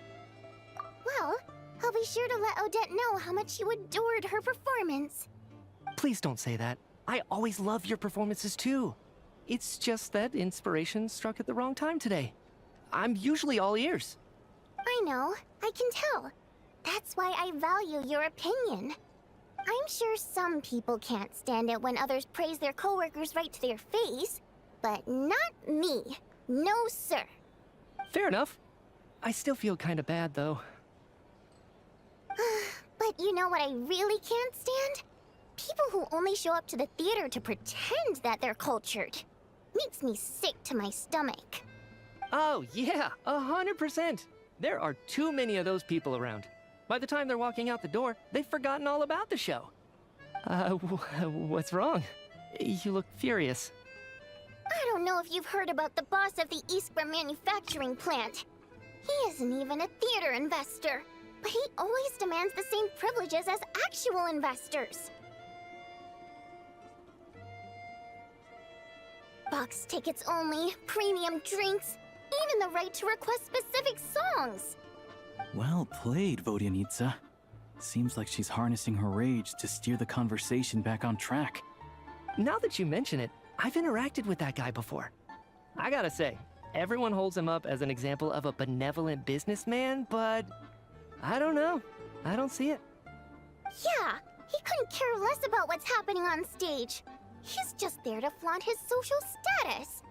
I hate that I have to prepare programs for guys like that. What's the big deal with that factory he runs anyway? I asked around a bit and heard some pretty shocking stories. Sounds like he's just another greedy capitalist. Oh, really? Yep, the things people are saying are pretty... Project Stuja has now been extended so many times, we're at the point where crystal rations for the common folk are barely enough to survive on. Yet he even wants to get his greedy hands on them just to boost his own profits. If the rumors are true, he's in serious violation of the law. Interesting. So you've heard about it too? What? So it's really true? Who knows? I've only heard the same rumors you have. But there's no smoke without fire. The Rooster's been coming down on us hard lately, demanding that we track and trace every single batch of Crystal. My coworkers in the Department of Energy have been tearing their hair out over it. The Rooster? I didn't realize he cared that much. Yeah. Even though there are no restrictions on Crystal trading, the poor will wind up freezing to death if we let the rich buy as much as they want. That's clearly unfair. Looks like we'll need to arrange an investigation into the Iskra manufacturing plant as soon as possible. I never knew you kept up with current affairs beyond the theater, Miss Vodyanitsa. You really have a heart for the common person. Most Fae in your position have long been indifferent to the plight of humans. Well, those of us who choose to live in human cities are naturally going to pay attention to any significant upheaval. Isn't the Rooster a Fae himself? I'm just surprised to learn that even someone with as much experience as him is getting so stressed out over Project Stuja. What is the end goal of this project anyway? This is it. We're finally going there. I'm sure Mitya can sense on some level that she's fishing for information. But since their conversation is so relaxed, he might just let something slip. It's stressing me out too. If I'd only made better progress with my research, things wouldn't have dragged on this long. Oh, so your work is related to Project Stuja? That's right. The Armory Palace needs a brand new energy source. Not the power of the Light Realm, and not elemental energy. Right now, the only thing that meets the requirements is the power contained within stellar linchpins. But harnessing that power is costly. Each step of the process requires enormous amounts of Kresnik crystal, from extraction to quantification to attempts at conversion. Progress has been painfully slow, and the team is getting burned out as time goes by. Sometimes, I see people staring into space as if in a trance. Could it be that this new energy source has side effects? No, it doesn't affect us, because the energy is used for... Okay, I got it. Stop choking me. Sorry, I can't talk about that. I think we're all just exhausted. We've been working ourselves to the bone for so long with so little progress to show for it. It's no wonder people are struggling to stay motivated. Seems like I owe you an apology. I shouldn't have gotten so mad at you for not paying attention during the show. Don't worry about it. I count myself lucky, to be honest. I don't envy the people who work closely with the Tsaritsa herself. I'd much rather be in my current position. At least I don't have to shoulder any major responsibilities. So they're trying to develop a completely new kind of energy. Yeah, censored by a scarf. Who would have thought? Oh, dear. It looks like my time is up. I'm afraid I have to leave. I'm so sorry. We ended up barely talking about the theater. That's okay. It was a pleasure chatting with you, really. Let's make up for it next time. Yeah, hopefully once the work pressure eases up a little, I'll be able to focus more on the performance, and then we'll have more to discuss. We touched on some confidential issues today. I'd be grateful if you could keep it between us. That could have gone worse. Nice job. Why was Mitya in such a hurry to leave, though? Sorry, routine inspection.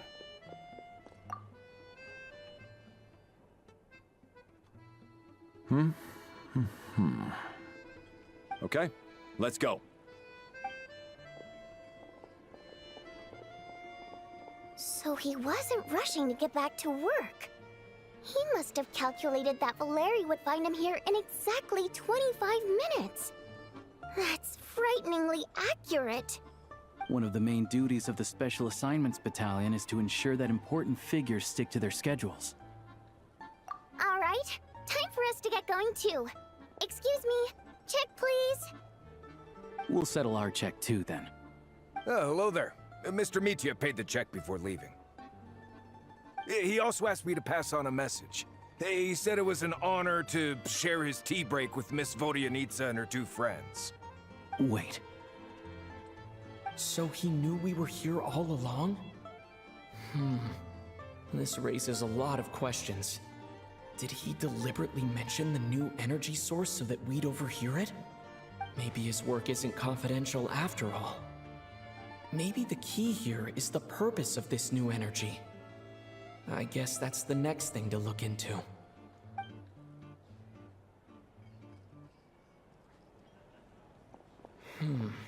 Vodyanitsa and Alosha have left. Time to head back and call it a day.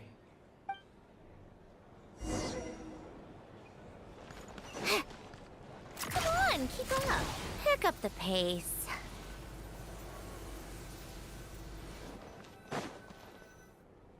You're back! Here pretty early today. Paimon was just gonna mention that. After she woke up today, Paimon felt like her temperature was completely back to normal. But her strength still hasn't returned. Still, there's some good news. Paimon thinks she might have figured out the source of the problem. It's like there's some kind of mysterious power affecting Paimon. Paimon's never felt this way before during any of her travels. She only started feeling this way since we arrived in Snezhnaya. That's right. The Armory Palace needs a brand new energy source. Could that have something to do with this? What is it? You're making that face again. You know, the one you get whenever you have a light bulb moment?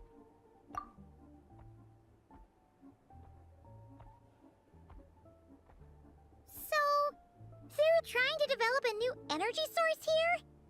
And you think that might be why Paimon's feeling unwell?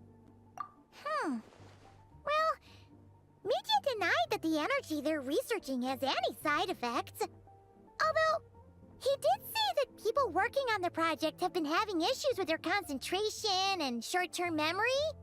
But even so, those are completely different symptoms from Paimon's. It's pretty faint, so it's kind of hard to tell. But if anything, it seems like it's coming from roughly the same direction as the Armory Palace. Sure, Paimon's with you there. But how, though? The robot only has a limited amount of intel. Oh, great point! They argue about Project Stuzha every day. If we could sit in on one of their sessions, we might pick up some new leads. Good idea! Oh yeah, while you were out, Paimon tried all the yummiest looking desserts in the Potvoria restaurant. This one seemed right up your alley. So, Paimon saved some for you. Come try it once you finish writing your letter.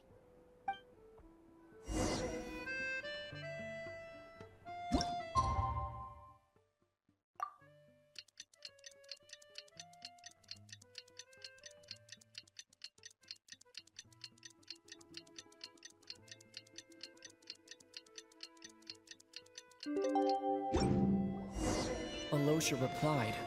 He says that we won't be able to speak at the Veche, but he can arrange for us to attend as visitors. Time to get ready.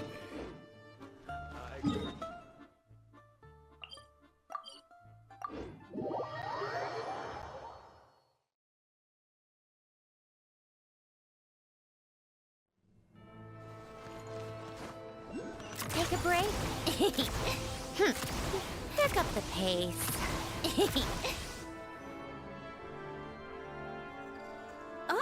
Miss Vodyanitsa, prima donna of the Korolievsky troupe. What a surprise meeting you here. Will you be sitting in on a session of the Veche? Sorry, I'm not taking interviews today. Oh good, you're here.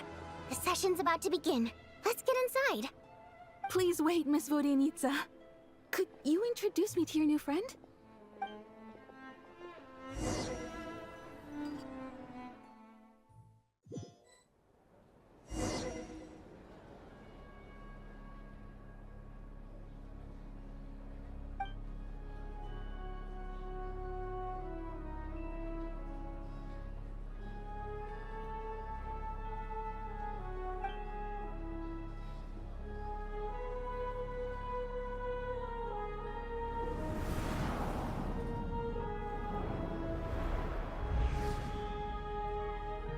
In summary, the energy management commitments made for the outgoing period have been delivered upon.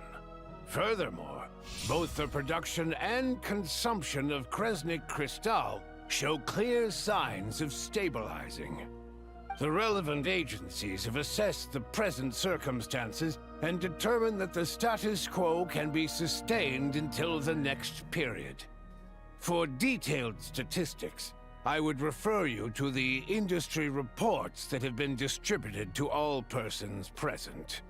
It should also be noted that while the recent blizzards have led to a significant increase in people's energy expenses, this is strictly a short-term phenomenon associated with a remotely located monster. Her Majesty the Tsaritsa is giving her full attention to this matter. We should have every confidence that it will be dealt with swiftly and conclusively. A financial report on disaster relief is also present in this report, courtesy of Pantalone. They cover the same old ground every single time.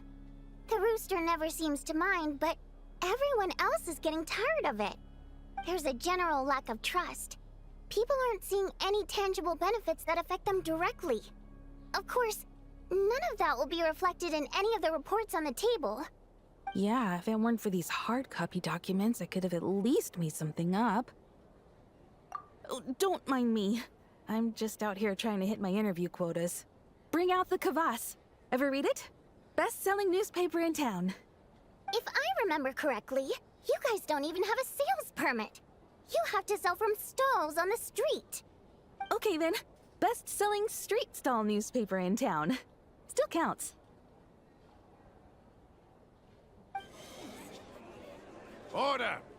We will now open the floor to the representatives.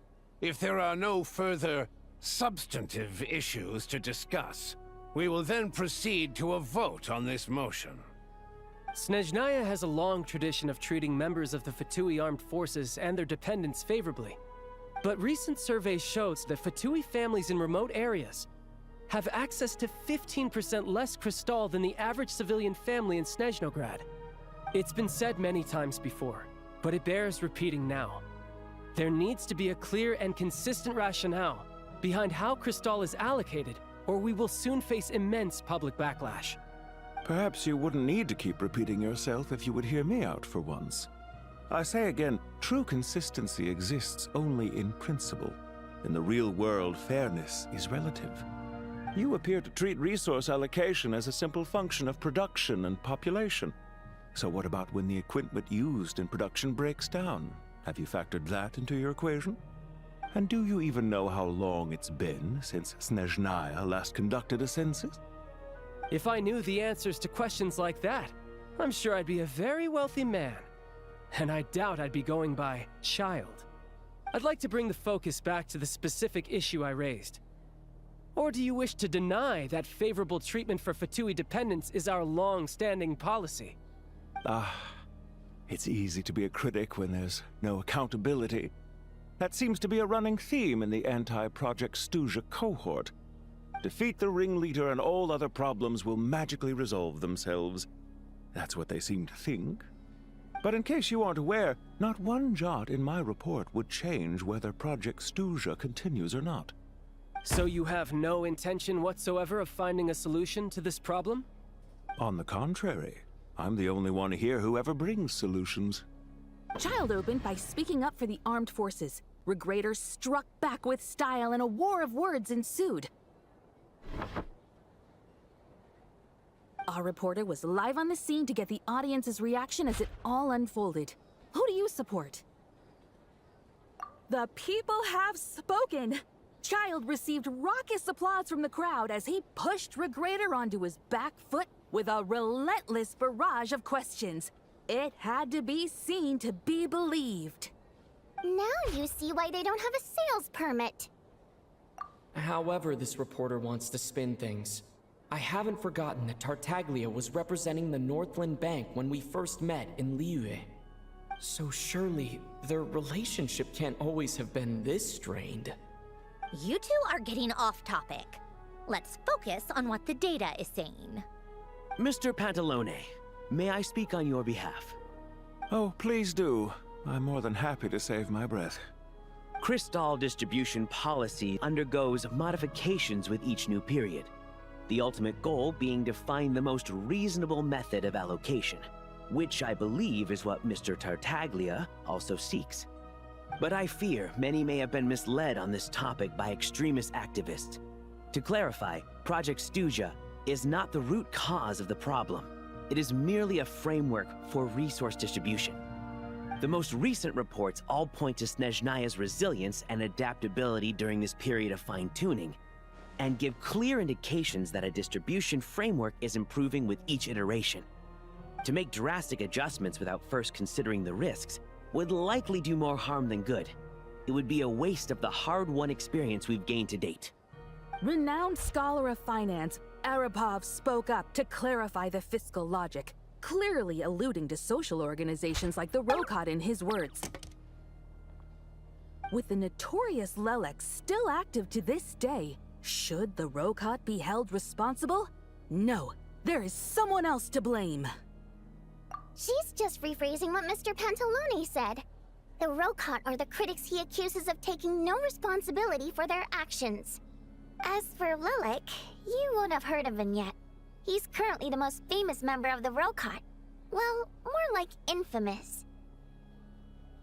Ending Project Stuja has become an obsession for him. Unlike the more decent ones among us, he believes that votes in the Veche are all that matter. So whether it's threats, coercion, or bribery, he'll use whatever means necessary to get people to change their vote. And since we're already on the subject, what do you think of Lelek's methods? Are you for or against? Well, whatever the story is, his actions benefit us all. We stand with Lelek. At least someone here wants to take this discussion seriously. I've been considering that issue myself.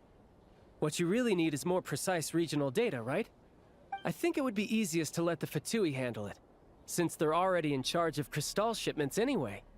We may as well get them to collect some data while they're at it. Whatever you need, you can ask the Fatui to look into it for you. In terms of supervision, I think the Druzhna would be a good fit. I had hoped to discuss this with Miss Vesna, but sadly, she's not present. I will be happy to take a note of your suggestions and present them to Commander Vesna for a decision upon her return. The commander has always taken a keen interest in Project Stuzha. However, given the Druzhna's demanding workload, I'm afraid it may prove difficult for them to provide any practical support. Let us refrain from jumping to conclusions until a concrete and actionable plan is in place. My apologies, Lord Rooster. There are numerous issues to address here, including manpower, time sensitivity, and reporting lines. Nevertheless, I support drafting a proposal. Follow the usual procedure, and it can be raised as a new motion for all parties to evaluate at the appropriate time. In that case, I'd like to share one thought before the proposal is drafted. The issue of time sensitivity was raised just now, which I presume relates to the official reports. In fact, the Energy Commission already collects regular statistics on each urban center and its surrounding area. Would these be of any use? That's a good idea. I read every issue of Sviet-Lolaidovka's report, and although my focus is mostly on the section about equipment operation, the energy consumption statistics also yield a lot of insights. Be that as it may, does no one see an issue with using local data to determine crystal quotas? In the long term, it seems like a very risky solution. Not if they are used purely for reference. So long as we have the report from the Northland Bank's headquarters to corroborate it, no one will be able to fool me. Very well then. It appears that this arrangement is acceptable to all parties. Yeah, sounds good to me. The members reached a provisional consensus on the issue of improving treatment for Fatui soldiers.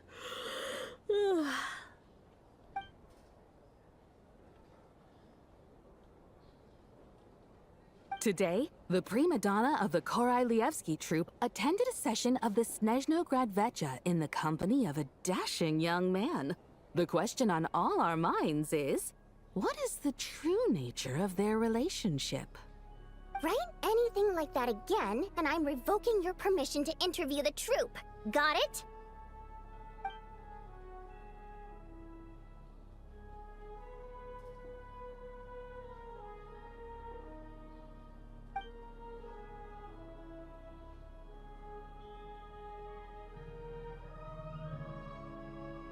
Now then, if there are no further contributions from those present, we shall proceed to the final vote.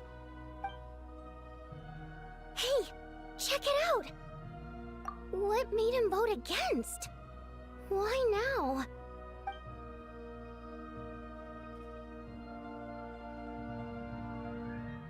The votes have been tallied. Those in favor of continuing Project Stuzha total 61%, securing a clear majority. That was too close. The margin has shrunk yet again. Chuganov was a huge loss. I'll bet Lelek is behind this. I wonder how Pulcinella will respond this time. Chuganov. I see. Lelek strikes again. Yes, go, Lelek. Once Project Stuzha is defeated, our unwavering support at Bring Out the Kvass will finally pay off when we make our comeback. I can taste our victory already! In accordance with the result of this vote, Project Stuzha will remain in effect until the next Veche period. Finally, may I remind us all, we debate only for the greater glory and solidarity of our nation. May the Aurora shine ever on, and the Tundra always stand firm. The session is concluded.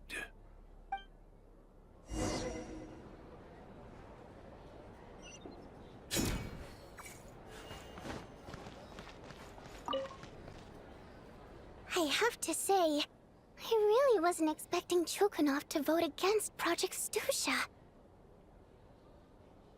Well, in principle, Snezhnaya's business and political elites ought to be the ones least likely to oppose it.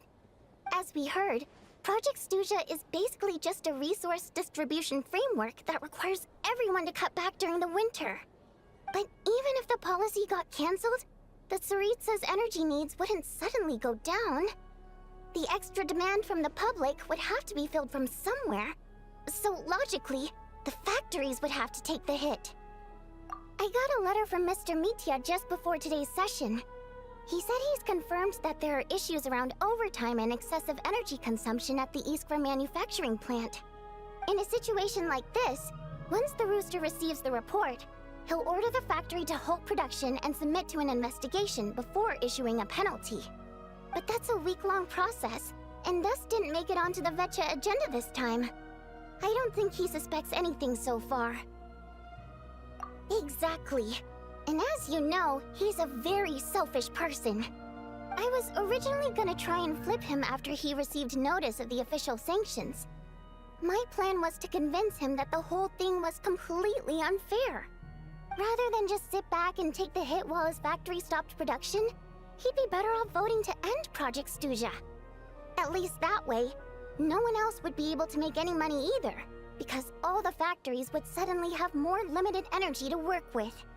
But now, he's already voted against it, which means someone must have used more forceful means to change his vote.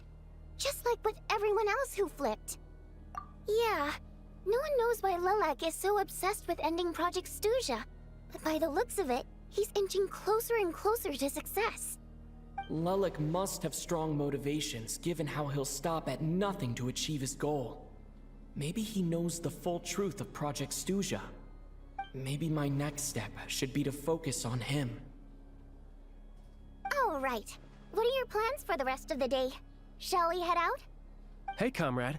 I noticed you were here during the debate. I didn't take you for a political enthusiast. Greetings, Harbingers. I just happened to have some free time today, and my new friend here thought it might be fun to check out the Veche. Ah, Odette must have introduced you. Looks like you two are getting along pretty well. I'll leave you to catch up. I should head back to the troop. Sure. Break a leg and all that.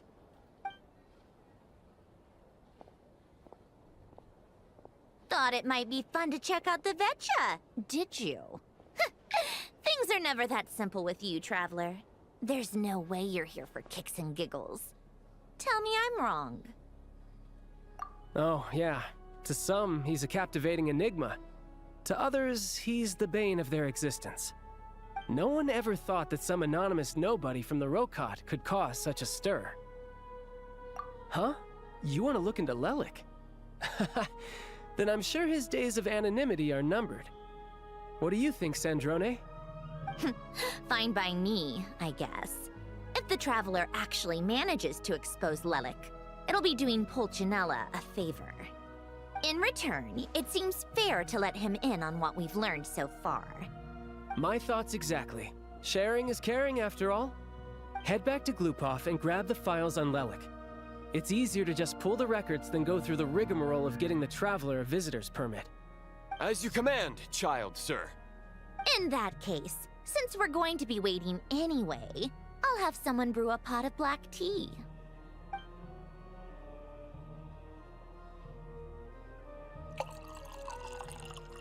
One common thread among the many incidents Lelik has been involved in is that the victims are all too scared to share any real information about him. Clearly, he must have threatened them in some way. His modus operandi is to silently infiltrate the scene and leave a threatening letter behind. But neither the letters nor the crime scenes ever yield any clues to his identity. So all these files have to offer are short statements by the people affected. They don't give us a lot to go on. If nothing else, it shows we're dealing with a trained professional who's versed in counter-surveillance. Yes, and to that point, he often strikes in highly secure locations. The victims are high-ranking and influential people who take their personal security very seriously. Somehow, Lelik slips right into their rooms without making a sound. There's never any eyewitnesses, nor the slightest trace of a break-in. If he can get in and out undetected, it means he can strike without warning. Not that that's ever happened so far, but the thought is enough to scare these people sleepless. It's hard to believe that a human being could pull this off flawlessly every time, so they switched the focus of the investigation to Faye. Unfortunately, no one's found anything yet. Careful, don't underestimate me. Although, truth be told, I'd probably find it hard not to blow my cover. Direct confrontation is more my style. We haven't ruled out the possibility of Lelek being human. It's just, there can only be a handful of people in all of Teyvat who'd fit the profile. They, on the other hand, plenty would have the ability, but few would have the motive. No, not as strong as me. You'll never find the culprit with criteria like that. Let's go with a little weaker than me. There's no denying that Master is strong, but meticulous. We can only hope. He's just trying to find a reference point. Stop getting fixated on who's stronger than who. But that's the most important thing. In my opinion, anyway.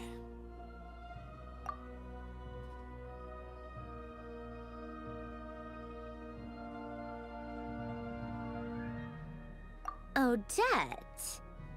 Yeah, that seems about right. Her skills are solid, and she's always calm under pressure. Except she's Fatui, so the likelihood of her working against us is pretty low. But yeah, much more accurate than your previous example, at least.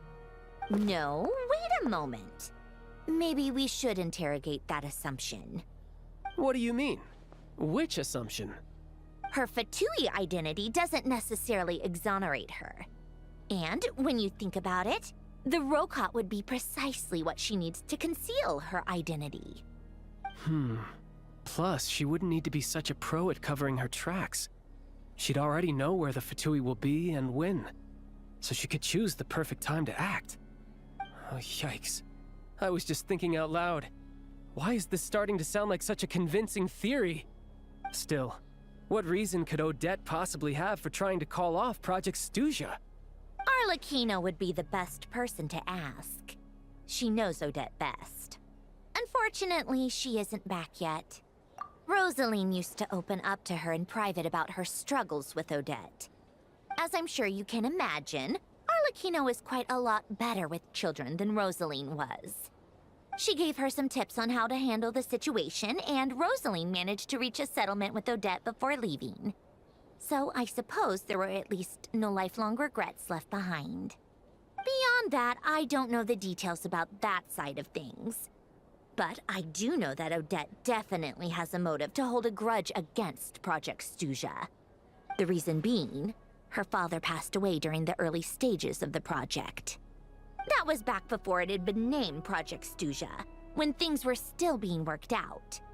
But in essence, it's remained the same ever since. Huh.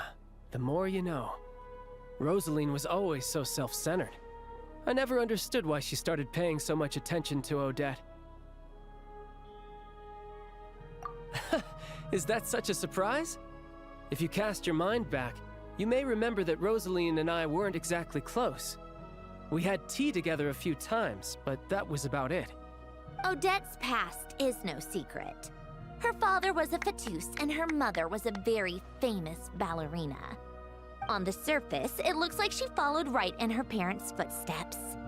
But the truth is quite a different story. After her father passed away on a mission, her mother was overcome with grief. She broke her leg during a performance and could never dance again. Odette was only interested in ballet at the time, but this tragedy left the family with both breadwinners gone. They could barely make ends meet. Per Capitano's policy, family members of Fatui who died in the line of duty had to be appropriately accommodated and provided with adequate assistance. So, regardless of how Rosaline may have felt about it, it fell to her to resolve the issue of Odette's family's livelihood. In the end, the solution they agreed upon was to have Odette join the Fatui. Right, because the alternative would have been a one-off compensation payment, I guess. In that sense, joining up was definitely the better option. Still, she must have had mixed feelings about it, right? If she doesn't even like the Fatui. It's just a theory, a possibility. But as a motive for Odette to become Lelek, it holds up. That said, I have no idea where Odette's head is at right now, or what her conflict with Rosaline was about. Plenty of people were on bad terms with Rosaline. I have no intention of trying to figure it all out. Yes, but there's not much point in discussing that now. Yeah, back to Lelik. Since our investigations so far have turned up next to nothing, we've got nothing to lose by trying a new angle. Funnily enough, Tonya and I had actually made plans to go to the theater tomorrow to watch Odette's rehearsal. Unfortunately, thanks to this Lelik situation, I'll be stuck working overtime again. Which means you can go in my place. No point wasting the ticket. Plus, you'll get to meet Tonya. Spirit Seeker. Quite the classic ballet. It was passed down through Odette's mother's family for generations, though it hasn't been performed in years. But Odette's been practicing it diligently, and it's finally ready for a return to the stage. Excitement is through the roof. Tickets for the official performance sold out long ago. Tonya's excited for it too. She's desperate to see it no matter what. Personally, it's not really my kind of thing, but since she's my little sister, I had to figure something out. I've actually seen it several times before. The story's pretty straightforward. The lead character follows a trail of clues left behind by a spirit, gradually recovering her memories along the way. It's a tale of love and regret. So not exactly reinventing the wheel, at least by today's standards. But when that classic melody kicks in and the lead character begins to dance, it always gets me. It really is beautiful. Not an easy dance to do justice to, though. I know it's always been Odette's dream to perform this piece, but I'm not sure she's really ready. In that case, I think that even if she is Lelik, we should wait until her performance is over before we respond. I'll let you take it from here, comrade.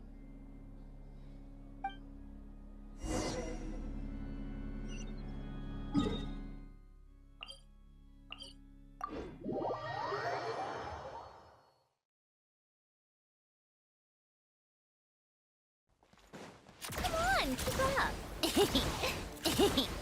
Pick up the pace.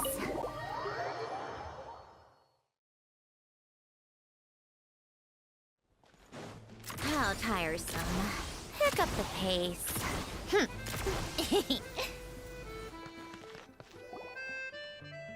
like you've made a ton of progress today. It's good that everything's going so smoothly. Next step is to head back to the theater and get a clear answer from Odette. Either way, Paimon doesn't get the sense that she's a bad person. Sure, she might have done some pretty extreme things, but Paimon bet she has her reasons.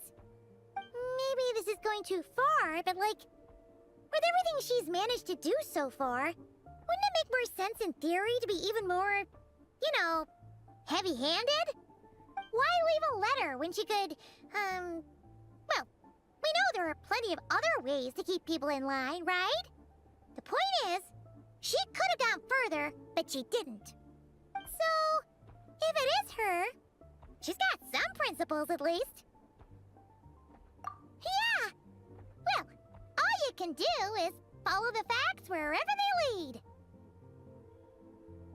No change, really. But that thing Paimon told you about yesterday?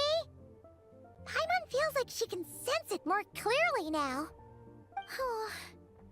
Hearing you talk about your day makes Paimon itch for an adventure. If only she could be there with you so we could experience it all together.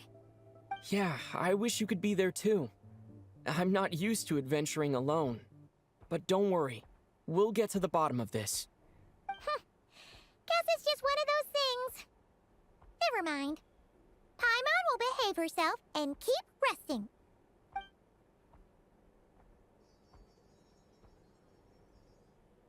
If Odette is Lelik, she may well have inside information on Project Stuja.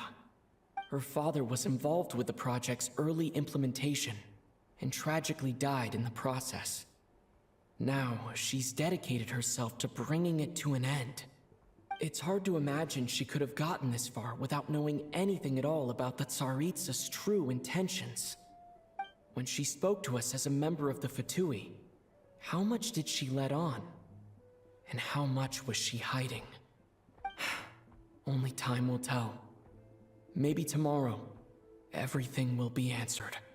Hey look! It's snowing! Could be a tough day ahead. Make sure you wrap up warm tomorrow.